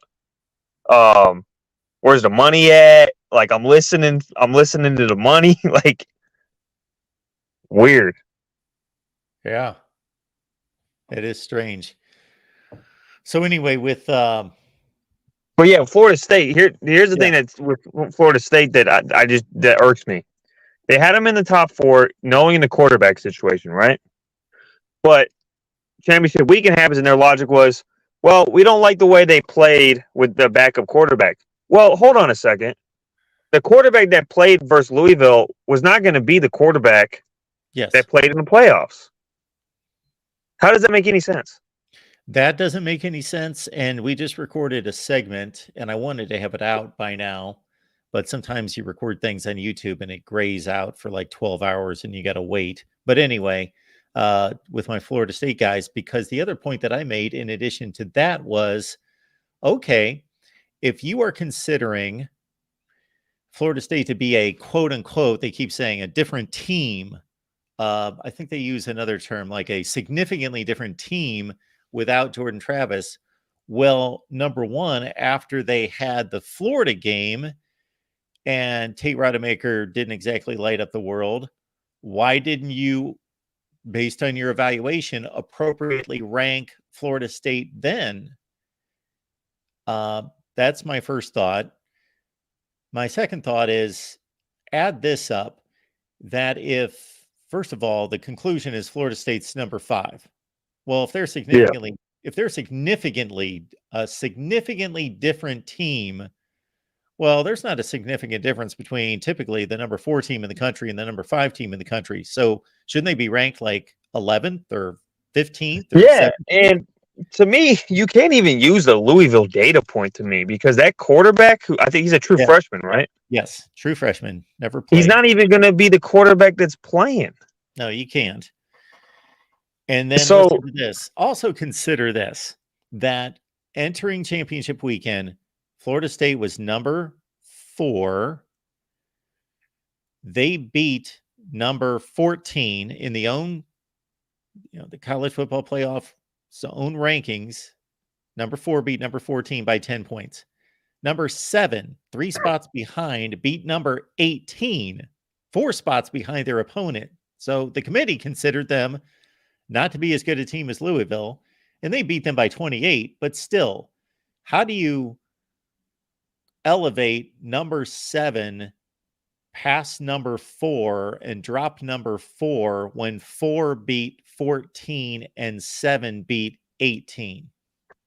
yeah, and I think, and it goes back to like, how can you truly evaluate that? I mean, the true freshman quarterback who's not even going to play, in the playoffs. I mean, there's no way to like say how good they really are. I mean, it's like, it's baffling. And to me also is, how can you say that Florida State with the true backup quarterback with 15 practices can improve? Yeah. So I agree. Zach Smith said, and I agree. I don't agree with a lot of things Zach Smith, but he said it's one of the great tragedies in college sports, and I agree. I 100% agree, man. I think people are gonna remember for a long time that a 13-0 conference champ got left out. Not according to data, not according to computer systems, but by a committee that used inconsistent logic to put another team in that lost the game. Yeah. And also didn't take into consideration Florida State's defensive effort in that game, which I know Louisville's not a prolific offense, but they're a really good offense. They finished number 3 in the ACC in total offense, and Florida State just completely trucked them, gave up negative yardage in the fourth quarter. Yeah, I mean, it's baffling, man. But we got Bama now, and we're gonna have to go through Bama. I mean, like the last caller said, the one bright side is if we would have got Florida State, people would have said, "Did you really win a championship? Did you really win it?" But right. now we gotta go through Bama, and I know Darrell's riding on this. Darrell needs Bama to win this game, man. And to me, it's weird. I know Michigan's number 1, but they don't feel like the favorite to me in this game. They don't feel like it. I don't know if you agree with that. Oh, I know exactly what you're talking about. And that's no disrespect that I have toward Michigan at all, because I believe they've earned the number 1 ranking, and I had them ranked number 1 before the committee did. It's more about there's a lot of trust with Nick Saban. There's just a lot of trust with that program and his ability to prepare teams for 4 weeks and win huge games. Yeah, I mean, the vibe to me, they feel like the underdog to me in this game. Oh, they do. Yeah. And, they got treated like that. And I think by the time the game rolls around, and maybe even before that, I think they're going to, in Vegas, I think they will be the underdog. I mean, they're only a 1.5 favorite right now.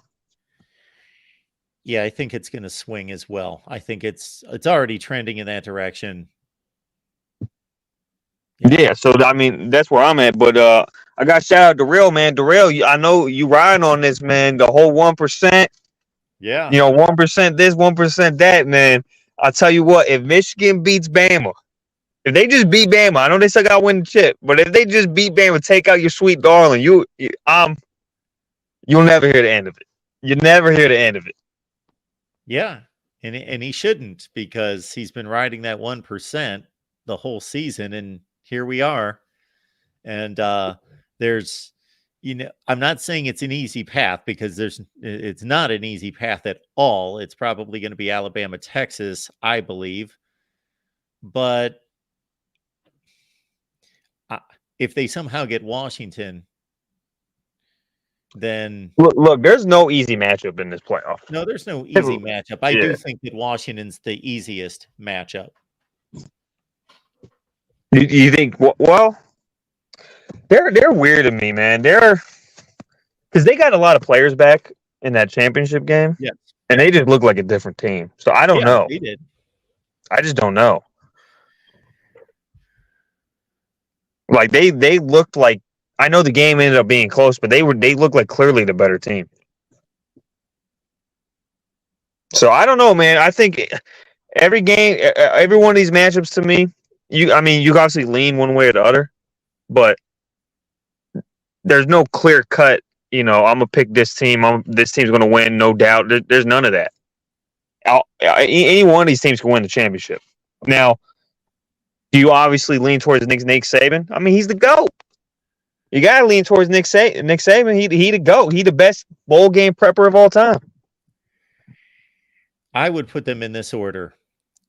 Bama 1, and I think Michigan and Texas are extremely close. I think they're all close. Like you say, I wouldn't be shocked if any of them won. But I do think Washington, in my book, until they prove otherwise, until I see something different, I put them a clear number 4. Yeah, I don't blame you, man. I think maybe they're the weakest on defense. Would you say they're the weakest on defense out of the 4? Oh, absolutely. Yes. Where would you rank them on offense out of the 4? Would you say they have the best offense? No, I'll take Texas's offense. Texas? Okay. Slightly. Okay. But I think they're right. I think it's wow. The offense comparison is like all 4 are very close. I'm going to say something you're going to agree with this. I think Michigan might have the worst offense out of the 4. Yeah, that's what I was going to say, but not by much, not by a whole lot. This version of the offense, if they don't get healthier and they don't figure out the offensive line problem that they have, I think is the worst offense out of the 4. Personally, that's just me. I think Michigan has the best defense out of the 4, but I think they got the worst offense out of the 4. I'll go with that. That's just me, but all right, man, I'm gonna get out of here, man. Good talk, man. Good luck to hopefully the fighting Ryans can figure it out, man. You know what I'm saying? So we'll see. And Darrell, man, Bama better not lose Darrell. You ain't never gonna hear the end of it from me, man. No, All right, man. Peace. All right, appreciate it. Yeah, Darrell MVP with that 1%, which was raised to 5% here, and yes. The Buckeyes are going to be okay. They'll be all right. Never heard so much concern over an 11-1 team. But they will be just fine. Man, this transfer portal, we better check on it again. And I'll get to the super chats. James, thank you for reminding me. Thank you for that. I will get to that in 2 seconds. This transfer portal, we checked it a half hour ago, and there were 2 more starting quarterbacks there. Don't see anything else there. Nothing new in the transfer portal. Steven, thanks for being here. Cheryl, there's a couple Buckeyes fans that are keeping their chins up. And for the bowl game, I guess my incentive for watching bowl games has to shift. I love bowl games. I love the bowl games. But you got to realize I'm an old dude that it doesn't matter who's on the field, just as long as they've got whatever uniform on versus another uniform of another highly respected program, then it just kind of takes me back. Let's throw out a matchup. I'm trying to think what's a good bowl matchup just in terms of name value. I mean, outside the playoff, even the New Year's Six. But even in New Year's Six, you've got a Penn State Ole Miss game. I wouldn't put that quite there. There's usually a blue blood matchup out there somewhere. I guess there's not this year. But I've had to shift from conference pride and doing what I do here, and what we do here at the Voice of College Football is, of course, love to take these results during the bowl season, because if these teams were if they all were fully stocked fully loaded, focused, had the incentive, and everybody showed up to play the games. This is the best measuring stick of anything. It's way beyond the games in September, because what happens in September is that those games were scheduled 10 or 12 years ago. And so some of them turn out to be meaningful games. LSU and Florida State, Ohio State, Notre Dame, against teams that are even classic, good, strong matchups, like seeded matchups. But most of them turn out to be duds because Tennessee schedules Virginia. Well, Virginia might have been good 10 years ago, but they're not good now. And we could give another zillion examples. And yeah. So let's take Ohio State, for example. They're going to have as many draft eligible players as anyone, especially at the top end. Probably at the top end, as much or more than anyone. So we could see 7, 8, 10 guys sit out. I'm going to watch that with just the thought that I want to see the 2024 Buckeyes, or whatever, as close to that as possible. Probably the 2024 Buckeyes minus the starting quarterback, minus maybe a key piece on offense somewhere along the offensive line, maybe 2 key defenders that they pick up in the transfer portal, and have to say, I want to see the young guys play, see how well they play. But man, I was talking to this with our Clemson guy just a few minutes ago, talking about bowl games. And he agreed with me. He said, this is an important bowl game for Clemson to win, not because of the 15 practices, but consider the arguments that we get into here and that I get into on Twitter and elsewhere, and the ones that I see out there when talking about legacy of programs and coaches. What's brought up all the time? What's that coach's bowl record? What's that coach's bowl record? Then we call the bowl games that are going on this particular season meaningless, but then we always cite these coaches' bowl records, and we cite these programs and talk about how many times did they finish ranked. For example, Clemson's 8-4 right now. They will finish ranked if they win this game against Kentucky. If they don't win, they're not going to finish ranked. And I understand that most of you, your response is going to be, who cares if they finish ranked 21 in the country or don't finish ranked?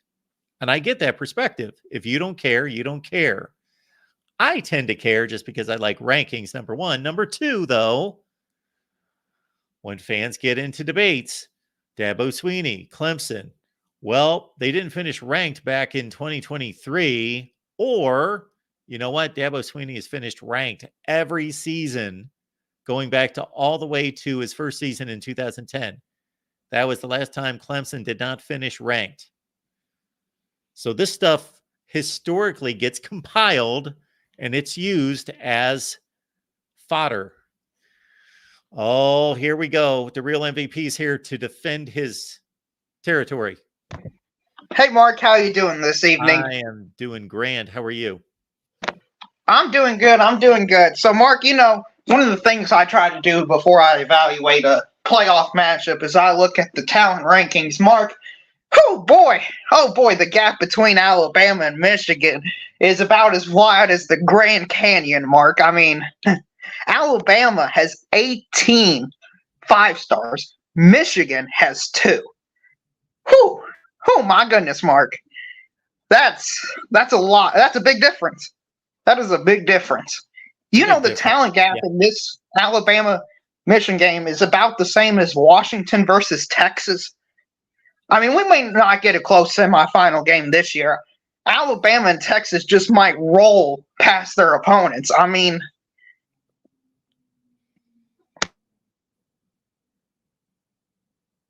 DeReal, are you there? yes. Sorry. Okay, keep going. Yeah. So all I was going to say about it is, listen, Michigan's had a great season, but Mark, what did they do last year when they made the playoffs? Did they win their game? Did they lose their game? And who'd they play?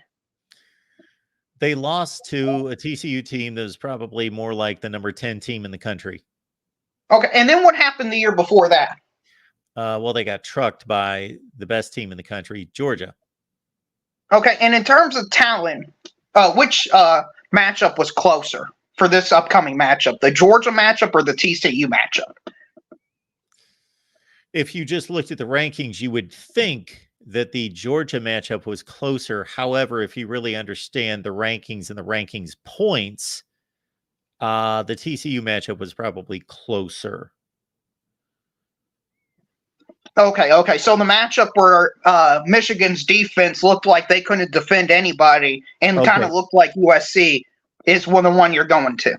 So Alabama, you're saying, might score 50 points. What I was basically saying, I was staying with your recruiting narrative there, and I was going to recruiting rankings to match up the teams to basically say that Georgia team was either the first or second most talented team in the country, and Michigan probably was 12th, something like that. And then the next season, Michigan was probably 12th again or somewhere in that same range. And TCU's probably, that 22 team was probably in the low 20s, something like that. And so the gap between, let's say, 2 and 12 seems to be smaller than the gap between, let's say, 12 and 30. But if you understand the ratings points, it's actually larger. Correct. And I know Michigan fans like to bring up, well, we beat Ohio State 3 years ago in a row, and therefore talent doesn't matter, Mark. It just doesn't matter. But, Mark, regular season is different than postseason. And also, if you look up the talent rankings for Ohio State and Alabama, there's a pretty sizable gap just between those two teams. And Ohio State's a very talented football team. That's not my argument. It's just Alabama's just that much better. So you're looking at the 247 composite.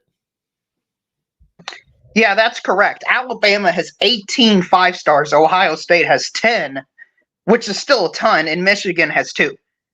Yeah. Which, by the way, what's crazy is South Carolina, their poverty, according to everybody, they have half as many 5-stars as Michigan, Mark. I mean, that's pretty sad. You would think Michigan, for their elite team they got, would have more talent, but they're just not talented enough to win this game, I believe. So here we go. I'm going to post this. Let's give it a look. So this is what you're talking about right here. Would be Alabama is currently the most talented team in the country. 18 the 5-stars, as you mentioned, 56 4-stars. Georgia's next, then Ohio State. And then we go down the line to Michigan at number 14. With the 2 5-stars. Right. And if you go to the right, it shows you their total team talent ranking.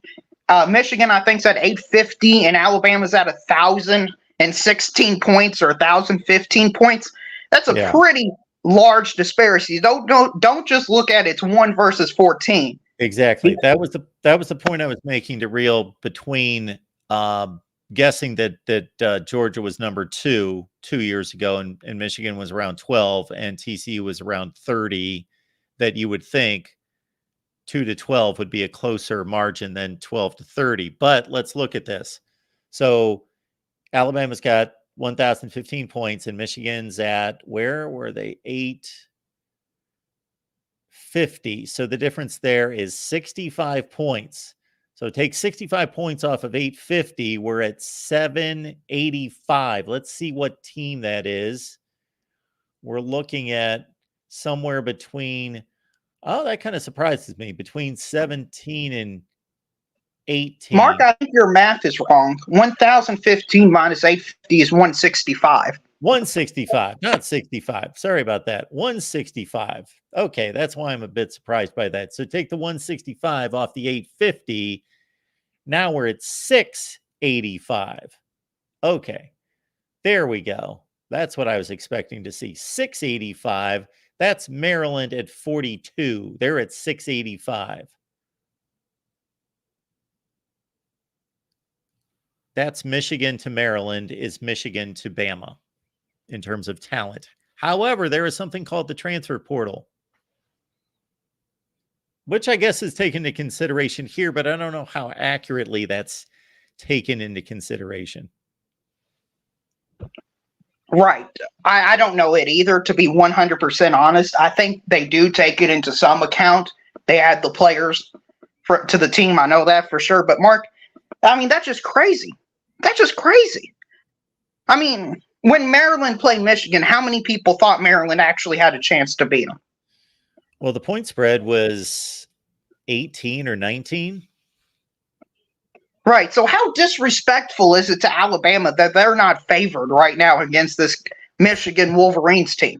Well, there is something called results and not just recruiting rankings. And again, there is something called the transfer portal. And I bet we could go through the Michigan 4-stars and I could find some guys that are playing like 5 stars at the college level, like a Mike Sanderstill, their corner opposite Will Johnson. He would be one. Okay. Maybe they've got a few players that are underrated. Okay. Do they have 16 players that are playing at a 5-star level that they normally don't have? I mean, come on, Mark. I mean, come on. Even if they had 10, the gap would still be huge. And yeah, that doesn't mean that Alabama doesn't have 4 stars that are playing at 5-star level and 5 that are playing at 4. Yes, it's a valid ranking. It's a valid argument. All of it has been proven over the 9 years of the college football playoff, and even before that. Correct. And Mark, I was looking up Alabama's record as an underdog under Nick Saban. Now I couldn't find it exactly. It's like 4-2 or something like that, which is thinking about it. He's only been underdogs like 6 or 7 times since 2008. Which is insane. Yeah, that is insane. I think they might have been an underdog. Well, they were an underdog in the SEC championship game, obviously, that they just won. And then the one 2 years ago against Georgia that they won. And then I don't know what they did with the point spread when they turned around and played Georgia again in the championship game. Georgia was favored. Okay, they were an underdog again. So that's 3 times against Georgia in the last 3 seasons. Yeah, they were the other games I saw, they were underdogs against Georgia in 2015. Alabama won that game. They were underdogs in 2009 or 8 against Florida in the SEC championship game. They lost that. And they were underdogs against Georgia, I want to say, that same year, and they won. So Bama as underdogs is more dangerous than almost any team in the country, Mark. And you know Nick Saban is already on his player saying, you don't belong in this playoff spot. You don't deserve it. Everybody's counting us out. It's us against the world. I mean, did you see those callers yesterday when you were doing the show, Mark? I mean, people's heads, I thought, were honestly going to explode because Alabama was taking over Florida State. I wouldn't be surprised if Nick Saban used that as motivation to fuel his player and them not only just to beat Michigan, but to soundly beat Michigan. Like, when Michigan is down 5 touchdowns, Alabama's still got Jalen Milroe in there, and he's got like 300 yards and 4 passing touchdowns, and he's still running for another 200 yards. I think they want to make a statement in this game.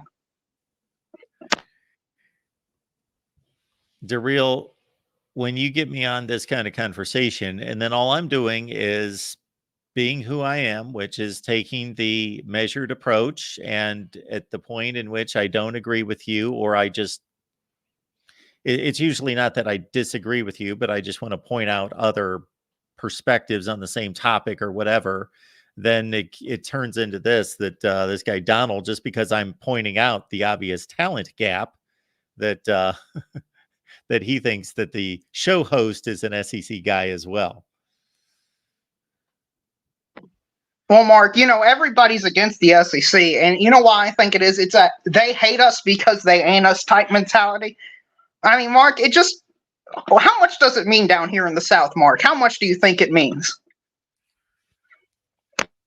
Well, I guess if I was going to write a slogan, like if they paid me to write a slogan, I'd give it a little bit of thought, and maybe I'd come up with something like, I guess my first thought would be maybe it just means more.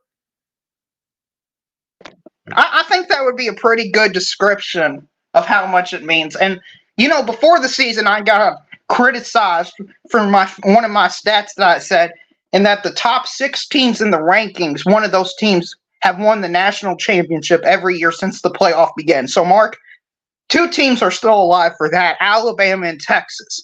So I've got those 2 teams. You've got Michigan and Washington. Which 2 teams would you rather have? Yeah. You know which teams I would rather have. Yes, Alabama and Texas would be my choices. And is it even really close? No, I didn't have to think about that. Okay. Talent. I don't understand why people don't understand this. Talent matters. It's Now, part of that is also my thought that Washington is the worst team in the field.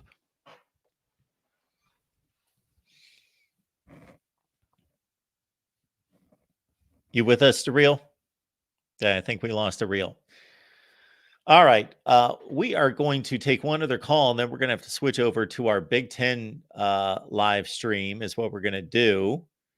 So let's take a call from JR. JR, what's going on? All right, Mark. Sorry, I forgot about your Big Ten live stream. That's fine. We got a little mixed up tonight, and we started the stream on the wrong link. So regardless, we're going to shut down for about 10 minutes and come right back. But what do you got going tonight? YouTube understands that, man. No, so I haven't called in since my audacious bias Ohio State take. So any Michigan fans in the comment section, feel free to grill me. I did not anticipate Kyle McCord to have the game that he had, and I'm torn because I'm kind of glad that he's in the transfer portal, but at the same time, I like seeing players rise up and conquer, when they've fallen and those kind of things. But I don't know if Kyle McCord was ever that guy. Did you think if he stayed, he would have saw great improvement at Ohio State?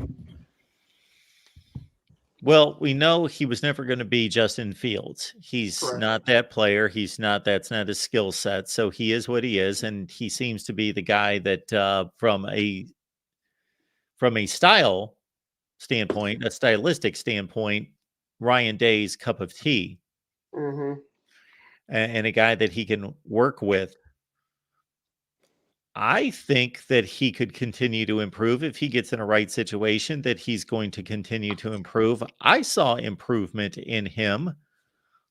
Was he a top-level Ohio State quarterback against Michigan and at the end of the season? No. But was he throwing the ball as well as J.T. Barrett? Yes. Now, he didn't have the running game to add to it like a J.T. Barrett. For as pretty a ball as Braxton Miller could throw, was Braxton Miller that consistent? No. So, let's see, 2017 through 2022, 2018 through 22, 5 full seasons, Ohio State fans have watched first-round NFL quarterbacks, and that's a great standard to have, and Ohio State should churn out first-round quarterbacks at some level to some degree, but it's just not going to happen every guy. Yeah, I find myself to be a pretty reasonable fan. I think the expectation of a first-round quarterback, Heisman finalist every year is just audacious and much too high, especially for a program that recruits at the level Ohio State does. The stat that, and I can't remember it exactly, but I think it's like the past 10 years, it's either an Ohio State quarterback has won the Big Ten Quarterback of the Year award or was like first team or second team in the Big Ten. And I wish I could remember that exactly, but I feel like an Ohio State quarterback, especially under Ryan Day, should always be either the best or the second best quarterback in the Big Ten.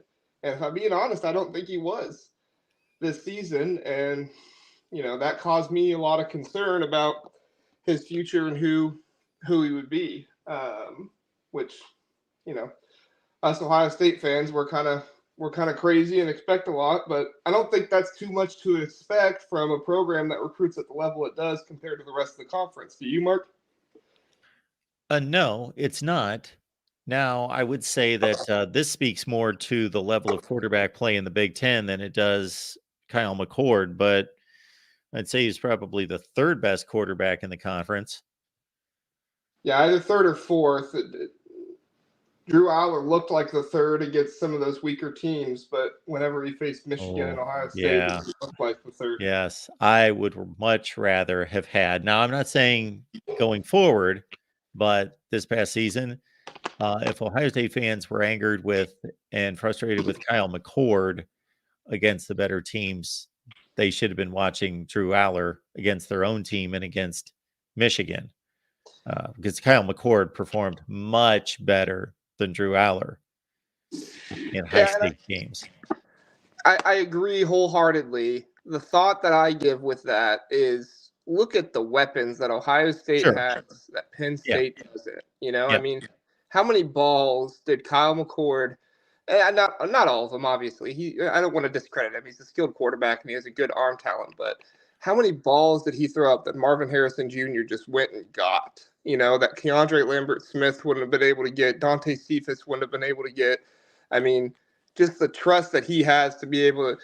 I know it didn't look pretty, maybe, but to some people, but that catch that Marvin Harrison Jr. had when Will Johnson was just draped all over him. Yeah. I mean, I think there's one, maybe two guys in the country that could have made that catch. And it just so happened Kyle McCord is throwing to that guy, one of those guys who can make that catch. Yeah. I would stretch that number, but anyway, that's beside the point. Sure. So, yeah. But I mean, back to the transfer portal. Because I know that's kind of the topic here. I do think that Kyle McCord should be ranked higher than maybe I've seen him. I think I've seen him like 8th or 9th, and I don't know if Tyler Buckner has changed that since he's entered, but he's ranked down there with like a DJ Uiagalelei and Will Rogers, and I don't know. I'd like to give him more credit and think he's better than that. Not to discredit those guys, but I'd like to think he's a better option than some of those guys. Don't you think? Well, it's hard for me to compare him against those two guys for a couple reasons, but I think he's certainly should have an opportunity to be better than those two, because those guys have, unless they run into a situation that can really max their skills in some way, some coach who's able to really bring something out of them. DJ's basically hit his ceiling, I think. He's a big guy with a big arm, but he's very inaccurate and makes poor decisions. And Kyle McCord played better football this last year than DJ Uiagalelei.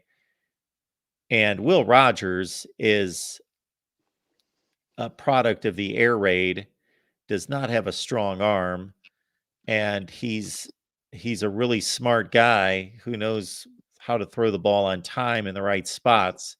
But he's, again, a product of the air raid that doesn't have the arm that Kyle McCord has. He's a check down artist.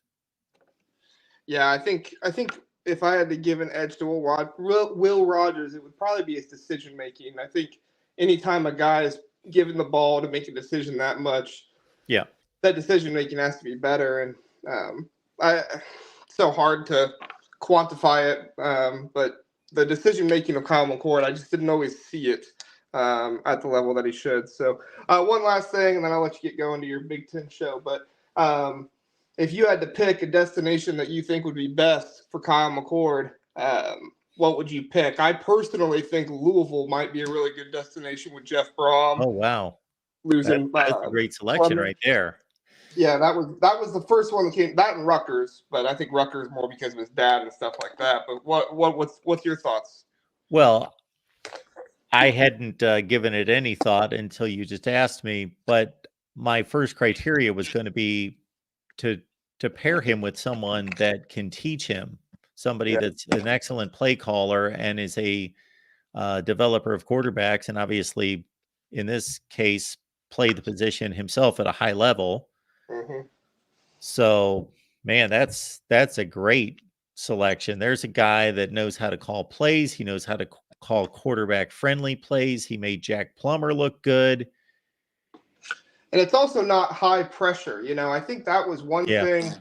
And again, I'm not trying to get into the guy's personal life. I don't like to do that. I don't know him personally, but he never looked like he was having fun. Like even against Michigan State and Minnesota, some of those games, Western Kentucky may be the only one where he never looked like he was having fun out there. And I just wonder if the pressure of Ohio State and all the big games, and of course the fans are crazy, I just wonder how much that got to him and kind of limited his development and his mentality and stuff like that. Well, did CJ Stroud look like he was having fun? I think they're just subdued guys. I think they're different than Justin Fields. That's a good point. I think CJ had fun on occasion. And of course, I could just be romanticizing CJ Stroud, which I tend to do, obviously, because of who he is in the NFL right now. But yeah, I heard one of the Ohio State beat guys say that, of course, everybody knows somebody in the program. You know that, Mark. Everybody has insiders. But I guess somebody said that Kyle McCord, I guess, told Ryan Day that it was the worst year of his life. And that he could never imagine trying to be the quarterback at Ohio State ever again. Which, if that's the case, I truly do feel bad about some of the things I've said of him on Twitter. Not that I've ever been mean personally, but I hate to add to that noise for somebody. Well, guys like you and I and others, we're in a difficult spot, and I'm not complaining, but to try to stay, if we care, many people don't care whose feelings they're hurting or how unfair they're being or unjust, but I do. But still, we're in the position that we have to be real about it. We have to critique. These guys are high-level athletes. They're ascending to be pros. That's their goal and objective, and they are, to a certain extent, professionals now. And so there is going to be criticism, and I just try to be fair and try to be classy and use appropriate terminologies when using it, but still they're going to be criticized. So if he truly believed that, then I wasn't in the building to know what he meant by that. But he also probably should look in the mirror just to make sure. I'm not saying that his thoughts and feelings aren't valid, but to make sure that some of that's not him having difficulty facing tough coaching. And if he wants to play at the next level, then he's going to have to take that on. Yeah, that brings up a good point. I promise this is the last one. I keep bringing something up, but you think Ryan Day is really, really tough on his quarterbacks, or do you think he's kind of a little bit more nonchalant with them? What's your take on Ryan Day there? I wouldn't say nonchalant. That's probably the wrong way to put it, but I don't know. I don't envision him being an Urban Meyer type of intensity with the guys and stuff like that. Well, Urban Meyer ran a program where everyone knew that football was everything and winning was paramount and had to be the ultimate goal. That's why they were there. And basically, you're here because I'm this good, and together we are this good, and it may not be fun, but I'm going to get you to where you want to be, both here and at the next level. And so white knuckle it, and we've got to win them all. Now, Ryan Day realizes he has to win every game, that's the expectation, but I think he's just naturally boy, I'm trying to think of I've had about 18 words run through my mind, but I don't want to use any of them. Just a less stringent person. Yeah. Less, I don't want to say demanding, because I don't think you can win 11 games at Ohio State every year without being demanding. Yeah. So I think he demands excellence, but I just think he's just a little bit of a more engaging person. So he's probably a little more relatable for these players. And again, I'm reading a lot into what they have to say in body language and their reputations and so forth. Yeah, and he has been more animated on the sidelines this past season. I saw him one time just really tearing into Kyle McCord, and even one time Tony Alford, I saw him just completely just screaming at him. I think that was during the Notre Dame game, but yeah, just crazy stuff. Anyway, all right. Well, thanks for the chat, Mark. Appreciate it. Hope your eye is better. I don't know. Oh yeah, it's much better. So, You should have seen it a couple days ago. I wasn't turning on lights. I was keeping the screen up. I still have to take. I'm actually overdue in taking my drops. I got to apply 3 different kinds of drops every hour. All this other business, but I appreciate that. Thank you. Yeah, I've had eye drops before. They're not something I enjoy. So yeah. Good luck with that. All right. Thanks, Mark. Have a good night. Enjoy your Big Ten show. Thanks, JR.